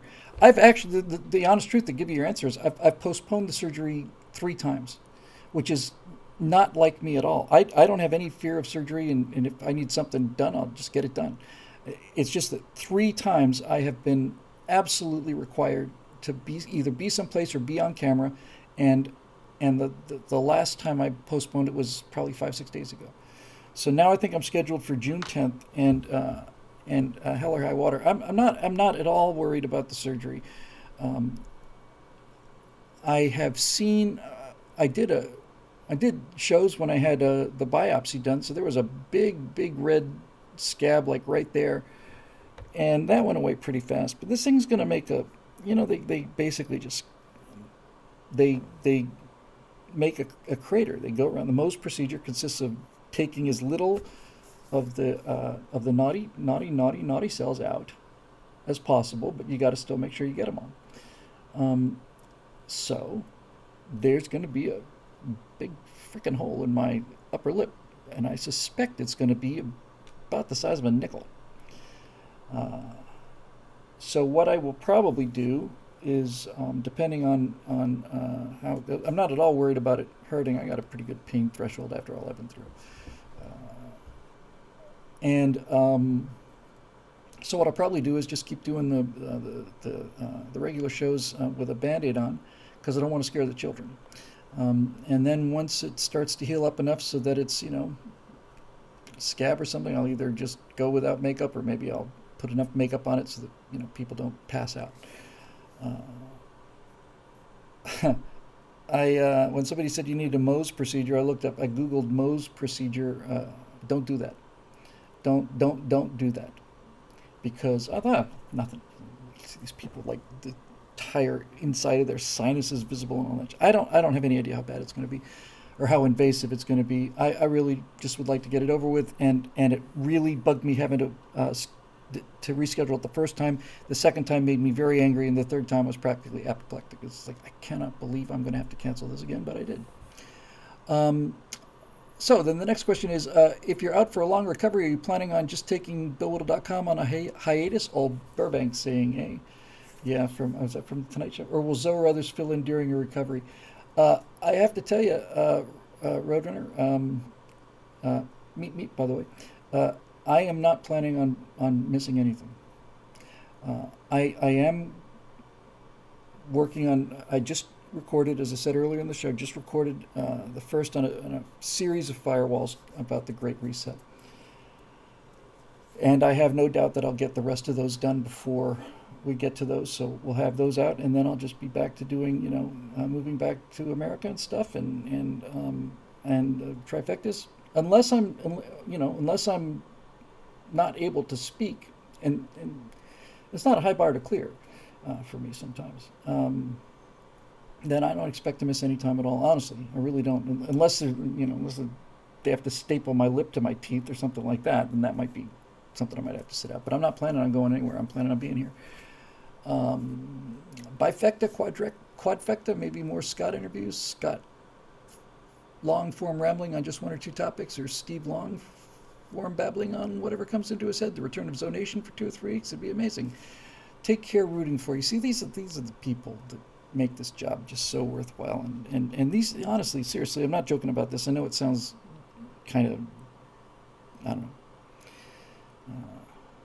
ephemeral, but it's comments like that, comments that I get from people, the kind of comments that my wife got on Facebook. This is the reason why I'm not working for Daily Wire, or somebody else. It's honestly the reason. It really is truly the reason. We don't have anything like their budget. We're in a state of perpetual terror. That's what it feels like to me. But the people I work with, I just love, and the people we do the work for are unbelievable. I don't. I certainly could have. At least I was told I could have done and worked for the big company. But then I would be, I'd be an employee, and I'd be doing. I just don't want to have any confusion about this whatsoever. The most fun I've had in my professional life was doing Apollo 11, what we saw with Daily Wire. It was the best time I ever had. When I walked in and saw the set, I just gasped. I could not believe that they'd gone to that trouble for me. And everybody on the crew was just fantastic, sharp. Everybody knew their job. The music was great, and even on the Cold War, but especially on what we saw on the Apollo 11 thing, I saw a rough cut and say, what the hell is that? That's footage of Apollo 4. Where did you find that? Oh, you just looked it up. I hadn't seen that before. That kind of thing. So they're the best. They're the best. The best people. It's the best organization. I love everything about them. But there's a connection, and it's just a small audience. I mean, got a pretty small membership base. And I'm hoping to enlarge it with the animation. I'm hoping I can appeal to people who either aren't members now or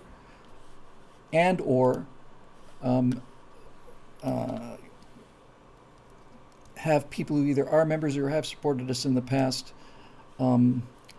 see the value of this. There's a chart. Actually, you know what? This is worth showing you guys. It really is, if I can find it. Give me just 1 second here. This will be worth the trouble. Excuse me while I deface myself with my reading spectacles, which I think actually look pretty cool. I look much smarter now.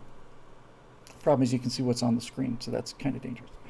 Let me find this thing, if I can, because this is just why I'm hanging on to this thing and just riding this baby all the way into the desert here.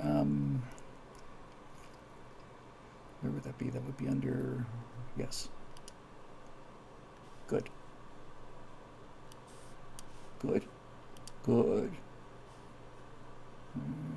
Hang on now. We're almost there.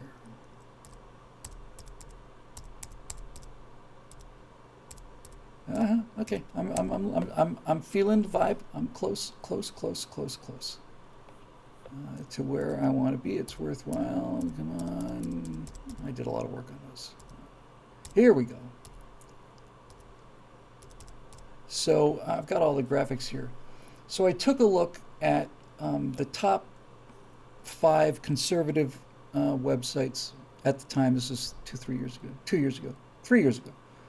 I looked at Turning Point, BillWhittle.com, Daily Wire, Ben Shapiro is separate from Daily Wire back then, Prager, and Crowder. And then I looked at the 5, not the top gaming sites, because that would include PewDiePie, and he's got 200 million subscribers or something like that.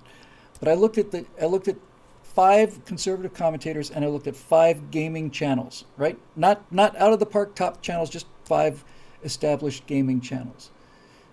And here is the data that I was able to get. This is why I'm doing what I'm doing. Have a look at this, why don't you? Okay, so these are the views. I'm sorry, subscribers. The stuff in orange is conservative commentary. The stuff in purple or pink is culture-related, game-related, computer graphics-related, doomcock kind of thing. Now, again, these charts are 3 years old, but you can see that that's where the audience is, and that's where the audience would be, even if it was just a question of the raw audience numbers. But what's much more important than that is we're putting all our effort into the orange bars, and we're talking to an audience that already gets it and is getting older. The pink bars are people who are capable of getting it. No one's going after them, and they're all young. I almost said they're getting younger. Here. There's another one for you. Fun facts to know and tell. I just took a screen grab of the pages and I totaled up the total number of views. Shroud is a guy who plays a number of games. He just streams his games. This is his YouTube channel, and this is TPUSA. And on the first 20 videos on TPUSA, there were 1.4 million views. The first 20 channels on Shroud, there were 66 million views. And I'm still looking for the ones. There it is. Do I have one that's... I think I've got one that's bigger than this, but I don't know where it is, so I'm going to use this one. Take a look at this. This tells all the story. So, folks, here's the sad truth, right?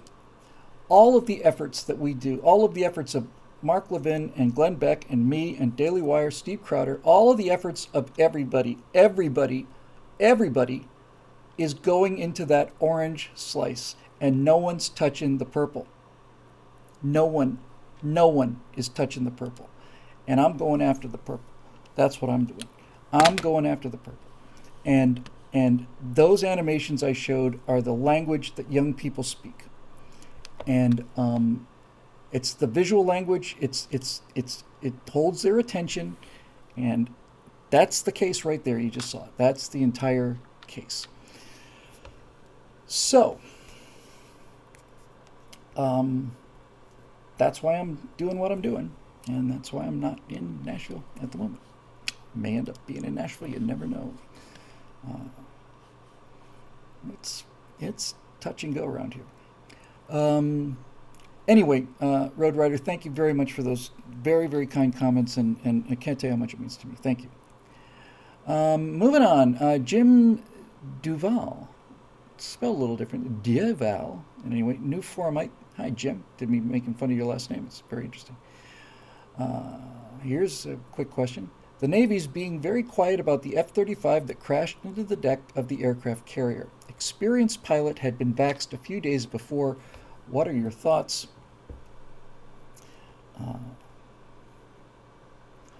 I heard a report. That's all we got to go on. I heard a report that when the guy was coming in to land the F-35, he had developed a very sudden chest pain, similar to what we'd seen in a bunch of soccer stars and other young athletes. The report I'd heard said that it was incapacitating chest pain.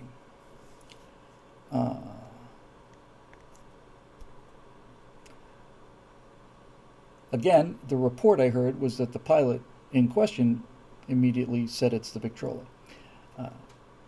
Is it? I don't know. That's the kind of thing that I don't have enough information to go to. I'm not gonna stand on that data because I don't have any evidence, and the evidence that I do have is extremely hearsay and extremely vague. If I'd heard the pilot himself say that, if the pilot himself had said a sudden onset of violent chest pains, I've never had them before in my life, then I'd be more willing to look at that one and maybe repeat it. But I don't have that. And it certainly is being kept kind of quiet. Now, you would expect that too, of course, if you have, you don't want to tell people, oh, I think the problem is, the reason the plane went into the water is because of the built-in weakness of the F-35 that we didn't even know was there. You see, what happens is if you don't want to do that. But that's what I'd heard. From what I know of the accident, there were no mechanical failures. And one thing I can tell you is, if you are a Navy pilot and you're flying an F-35 at this stage in the F-35 deployment, while they're still pretty special, then you're not going to put, brand new nugget into an F-35. I don't think. Maybe. I don't think. So it's just another little data point, and if you try to put the whole argument on that data point, you look like a jackass. But when you put all these points together, it starts getting to be too much smoke. So, anyway, that's, hope we'd like to find more about that, Jim. Judy Sheik's new format name. Hi, Judy. Do you think the latest LGBTQ RSTUV whatever assault on Florida will help fuel a massive red wave in November? I do. We talked about this earlier before I got a chance to see your question. Yeah, I think, look, everybody, every layer of society is pretty upset, right? The cost of, I live in California, but to fill up my Camaro for a trip to San Diego and back, which used up 2/3 of the tank, that was $106. $6.35 a gallon, something like that.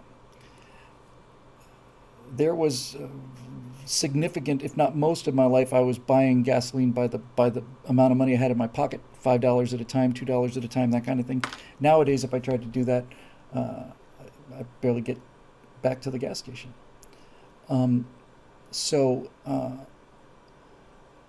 So those people are upset. Even the limousine liberals are upset because one of theirs was killed. Right? I shouldn't get her name.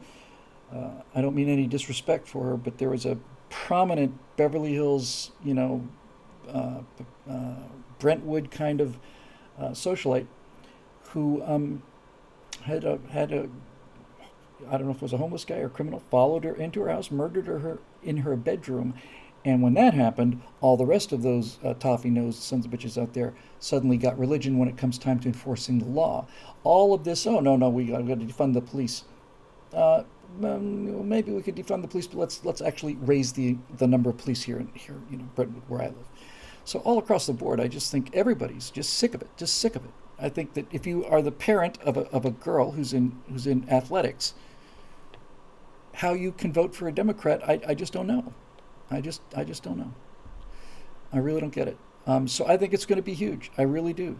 I think and by the way, if it is huge, you can pretty much count on it being much huger than what we saw. So we'll see. Hey, look at this. Dindy D. That is the most beautiful name. It's a picture of a hibiscus. Dindy. I've never, ever heard of a Dindy before. Hi, Dindy. It certainly is the first time I've seen the question from Dindy. Active forumite. Dindy D. That's beautiful. Hi, Bill. Just wondering if you had any thoughts on or plans to approach the Daily Wire with some ideas for making content on their platform. I think you'd be a wonderful addition, offering content on one of your main areas of expertise, something other than the order of a history channel. I know the quality of your work and produce some of it. I'm surprised they haven't approached you. They actually have. They wanted another set of America's Forgotten Heroes, and I had pitched an idea about doing conspiracy theories and debunking them, but I told them I don't want to do that anymore because everybody I know on our team believes in at least one of these things. I don't need to do that to my membership base. I just don't. So, I tell you what I did pitch. I did pitch the idea of doing some of these stories that we did in America's Forgotten Heroes and doing them as dramatic features, not as documentaries. And the one I started with, I said, let's talk about Frank Luke. Let's write a movie about Frank Luke. And the title card at the beginning says, what you're about to see is not based on a true story. It is a true story.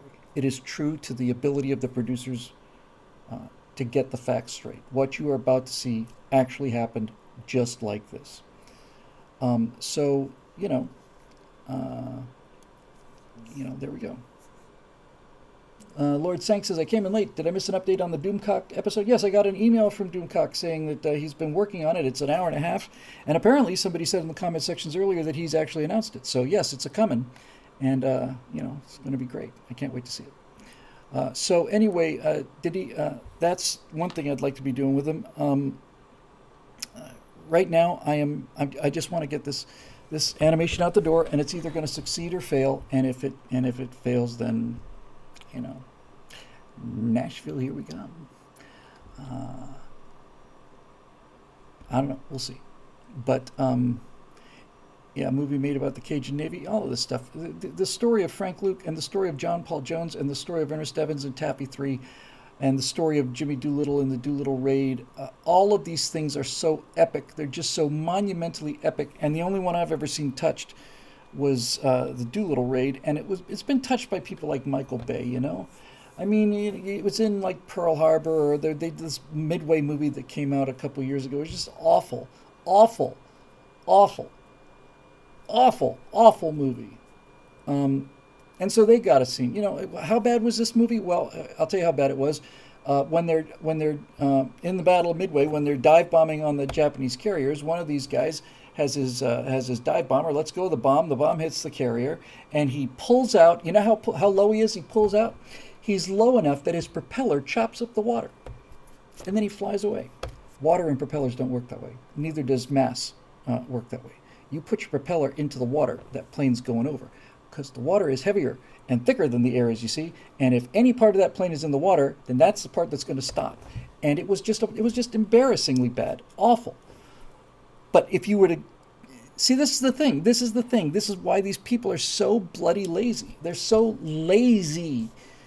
the true story is so much more interesting than this stuff that they throw in there, you know? I remember when that Pearl Harbor movie came out, and it's like, oh, these guys used to be members of the Eagle Squadron. Really? Yeah, we got to get some other fighting in. Pearl Harbor happens too late in the movie, so we got to have them in Spitfires fighting Germans. Like, okay, honestly, seriously, just stop it. So, there's that. Let's see.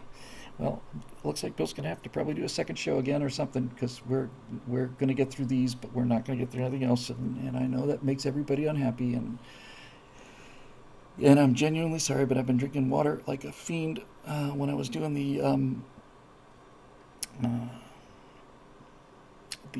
firewall, and I got to get on that baby and get that son of a gun cut. So we will definitely finish last week's BillWhittle.com things. Scott Adams, new forumite. And he's replying to @Lumley87 Live. I am not Bill, but I used to be an active duty Army pilot. I can tell you that the system, I think it's a specific question, system uses both the infrared and ultraviolet light spectrum. It must be talking about the hairdryer that I use. To target an aircraft, but it must first be in a visual field to get a lock combination. Okay, so this is a technical answer to somebody who'd asked a question about something locking on. But when I hear somebody say, I used to be an active duty pilot, and they've got a helicopter in their avatar, I cannot quite make it out because of my vision. It certainly looks like it might be a Huey, but actually the rotors are a little high. I don't know. If I'm lucky, it's a Cobra. Anyway, it's a helicopter.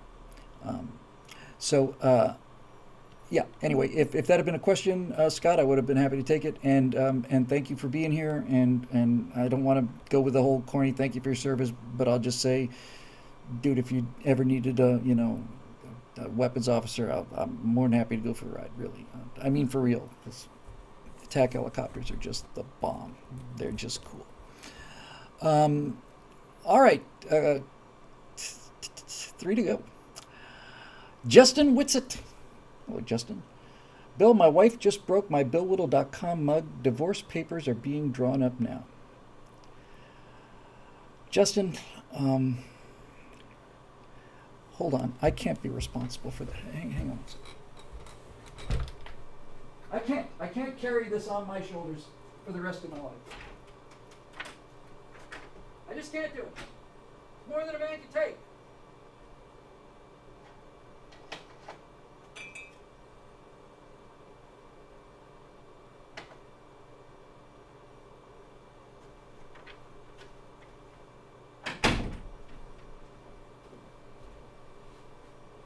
Here's your damn coffee mug. I don't know if this was the one that you broke. This was kind of a limited edition. I did one year when I did the banners, kind of groovy. I was into the whole kind of art thing and the black and white thing. It is, however, an actual authentic Bill Whittle. Oh, it's actually the Common Sense Resistance version, year 2. Common Sense Resistance year 2. BillWhittle.com collector's item. It's on its way. If you get this answer, then Justin, if you can write to info@BillWhittle.com and explain to the lovely Shelley or the equally lovely Scott that you broke your mug, or your wife broke your mug, and I'm going to send you a free one on the house because I don't want to be called a home wrecker. I've been called everything else, and that's not a title I want, So there we go. Oh, there's more than 3. There's a page 2. Oh, good.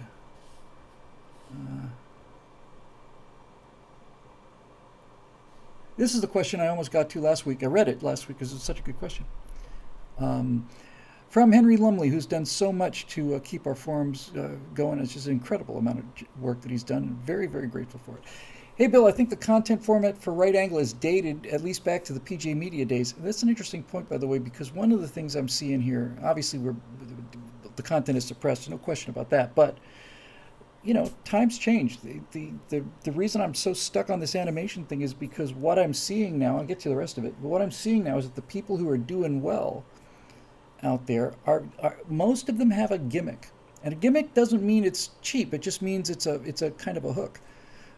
future of rule of Earth, for example. Just the fact that that a guy of Doomcock's monumental power and the extent of his influence, just the fact that a guy like that would take time off from the center of the Earth to do movie reviews and stuff is just amazing to me. Critical drinker. I mean, that guy, for a Scottish alcoholic, puts out a lot of videos, and it's pretty impressive. And Nerdrotic, same thing, right? Yes, the times they are changing, and I am feeling more and more strongly. Again, we come back to the animation thing. That if look, regardless of whether somebody's tweaking dials on the viewership or not, regardless of that, the internet changes, things change, and what worked, I'd like to say 10 years ago, but we're really saying 14 years ago, 15, 14, 13 years ago, it's not where it used to be in the sweet spot. So we'll see. Billy, you should speak to Ethan Van Scriber. I don't know who Ethan Van Scriber is, but boy, if there's ever a guy who I wanted to speak to, then a guy named Ethan Van Scriver is high on my list. That's a pretty cool name. If you, I'll keep an eye on that, but I don't know if I'll be able to get to it. So anyway, back we go to Henry, who's going to get every word read because he's just incredible. I think the content format for Right Angle is dated at least back to the PJ Media days and thus not getting the traction it could be getting on YouTube or Rumble. Most channels have gone to daily live streams like Crowder, Daily Wire, Tim Pool, Lotus Eaters, or to live streams multiple times a week. Doomcock, Critical Drinker, Nerdrotic. Man, this Henry's on the ball. Currently, you guys record on Tuesdays, so all of your Right Angle content is nearly a week old when the video goes live on YouTube or Rumble. Exactly. With our crazy fast news cycle, most of the audience has already moved on from those news stories.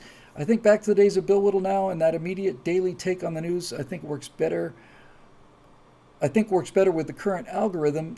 I suggest that you and the crew experiment with a few more ideas with the channel. Maybe try the evening live stream with the three of you discussing the news, maybe 2 nights a week. I think you know that the less produced and less edited content is considered more authentic. I'm happy with all the content. I'm just suggesting this is a way to try and boost the reach of this content. That is an excellent idea. That's an excellent suggestion, Henry, and I'll bring it up with Steve and Scott. One of the issues, of course, is we got 3 schedules. So coordinating 2 schedules is tough, and doing 3 is tough cute.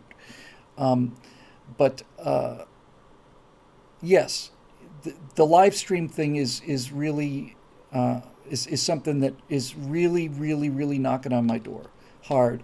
And whether I can get Scott and Steve to do all of them, that seems to be where the action is. Once I get this stuff out the door, I'm going to experiment. I'm not saying I'm going to do this. I'm not just throwing stuff against the wall, see what sticks. It is certainly possible. I've seen it done. Certainly possible and relatively simple to live stream facial motion capture and have it come out of Unreal Engine, and that goes out live. So, I've thought about.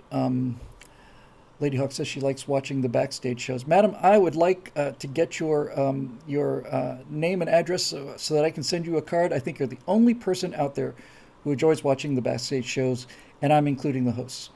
But one of the things I've had a bunch of ideas, but one that just kind of, I don't know, just keeps buzzing around my head is if I were to do like a live Unreal thing, I kind of think I'd like to do something called the Last Man on the Moon. I kind of like the idea. I can't put my finger on it yet, but having a CG character in a space helmet who was sent up to the moon and was, secret mission and had completely, what's the word of the decade? Come on, sustainable, completely sustainable thing. And so I'm just like talking about what I'm seeing here from the moon, and maybe I got to the moon in 1967, and so I could compare it to like traditional American values, that kind of thing. On the other hand, maybe that'd be a little too flip for this kind of thing. But I couldn't agree with you more about the format changes. I couldn't agree with you more about the format being dated, and also the fact that, as you say, we record once a week. So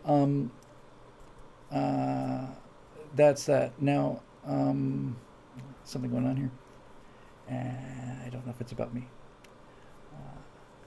But we all love the backstage shows, and we wish that was your format. Well, that's something we could do. In fact, one thing that we did for a while was we did questions. Scott hosted it, and he organized it. But doing a live stream, when I say live questions, it wasn't Stratosphere Live; it was a Zoom call. It was a big Zoom call with members, and that was kind of fun too. But yeah, I mean, maybe that's it. Maybe that's it. Maybe the answer is 3 times a week we do a backstage show, that kind of thing. Just talk about just get all of the artifice out of it. Just have the three of us just chatting like we do on the backstage show. Yeah, John Pershing says the precise format's not as critical as time sensitive. Getting that out fast. Yes, that's great. And Plumarian keeps saying, Plumartian, sorry, says hot mic. I did a show on NRA TV called Hot Mic, Bill Whittle's Hot Mic. And for those of you that didn't see that magnificent piece of work, it was on for 3 months. And the name of the show was Hot Mic. And I think on the first show, I just said, hey, everybody, welcome to the show. I'm Bill Whittle. Hot Mic can't be here tonight. He's got a photo shoot in Brentwood. And I liked that so much that I did a Hot Mic joke every day. What was it?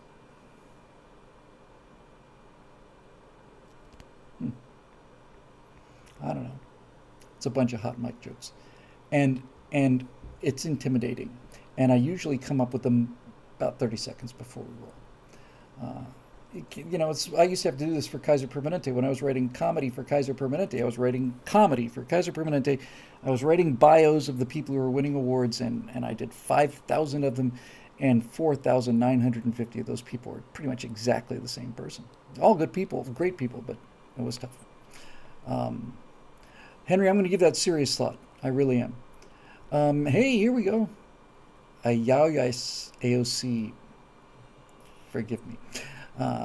Raising kids. What should our young ladies learn from Father's Day's father-daughter dances? Are they going to be ladies, or will they let boys treat them like tramps? Wow. Steve Young. I can remember Steve Young a lot. I can pronounce it better anyway. Steve, that's a great point. I have not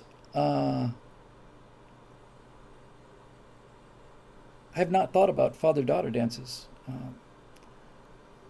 but just thinking about them just makes me feel good.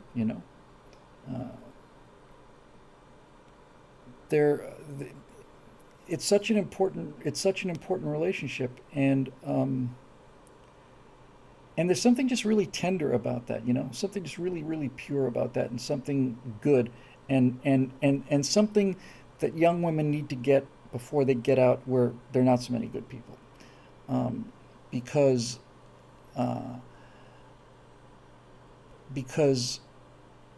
they got to have something to measure it by, right? I mean, if their first experience at a dance or something like that is with their father, then they got something to measure it by. A lot of people just head out there, and their home life is, to be perfectly honest with you, it seems like, I don't know what is true mathematically, I'm pretty sure it is, most Americans don't have dads. They just don't.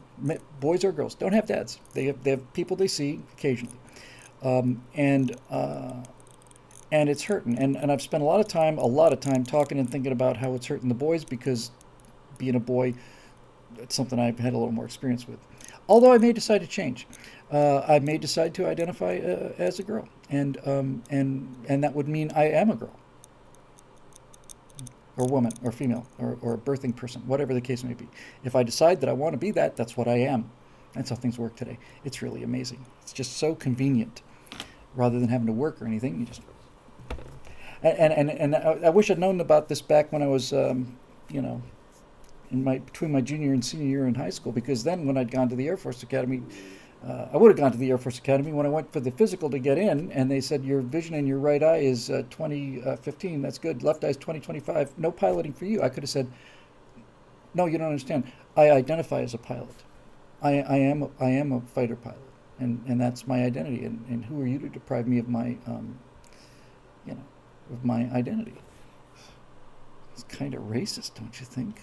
change the standards. If I don't make the standards, then lower them.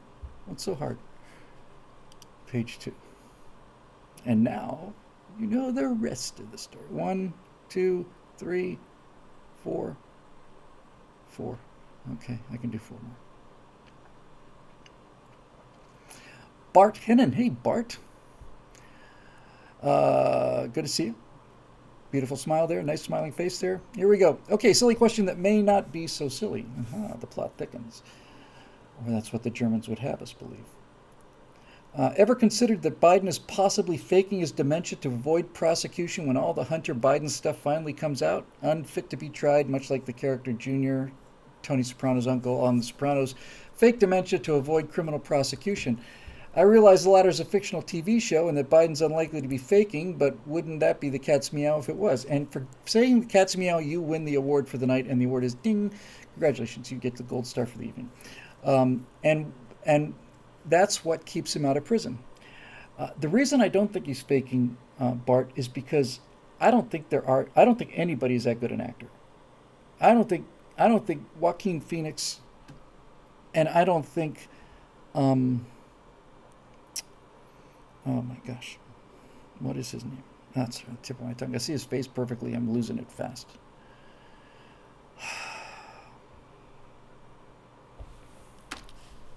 This is embarrassing. Excuse me 1 second.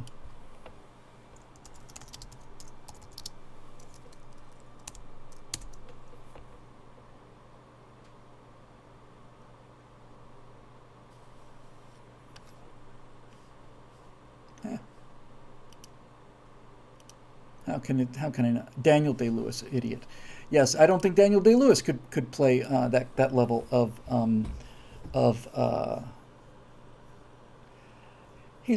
mean, if he's acting, he's got it pitch perfect. I mean, he's just pitch perfect. Now, here's what could be.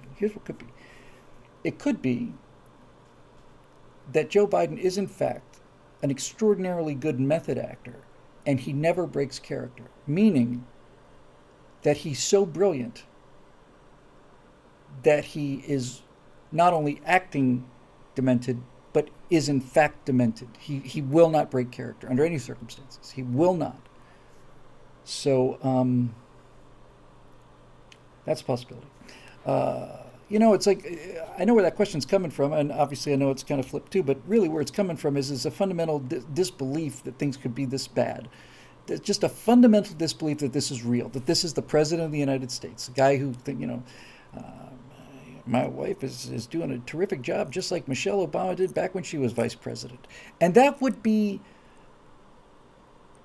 I'm ready to give people the benefit of the doubt, but there's an awful lot of doubts there. But the reason that one is so particularly telling is because Michelle Obama wasn't vice president. That's the shallow part. The deep part is, you were the vice president, Joe.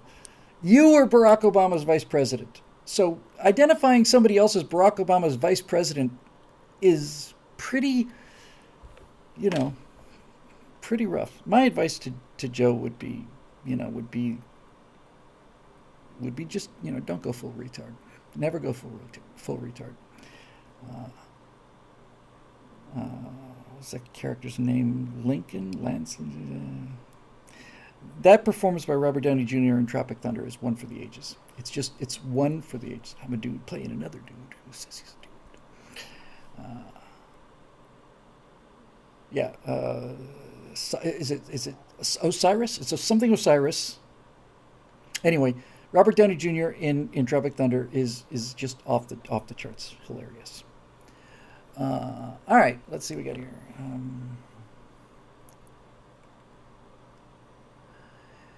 Gemold says, hey Bill, I think you need to redesign the Oathbreaker's character model. Keep the armor that you have, but when the character comes out of the darkness towards our valiant heroes, pan the camera around so that you can see the character from behind and show that the armor suit is open to the back. And we covered this last week.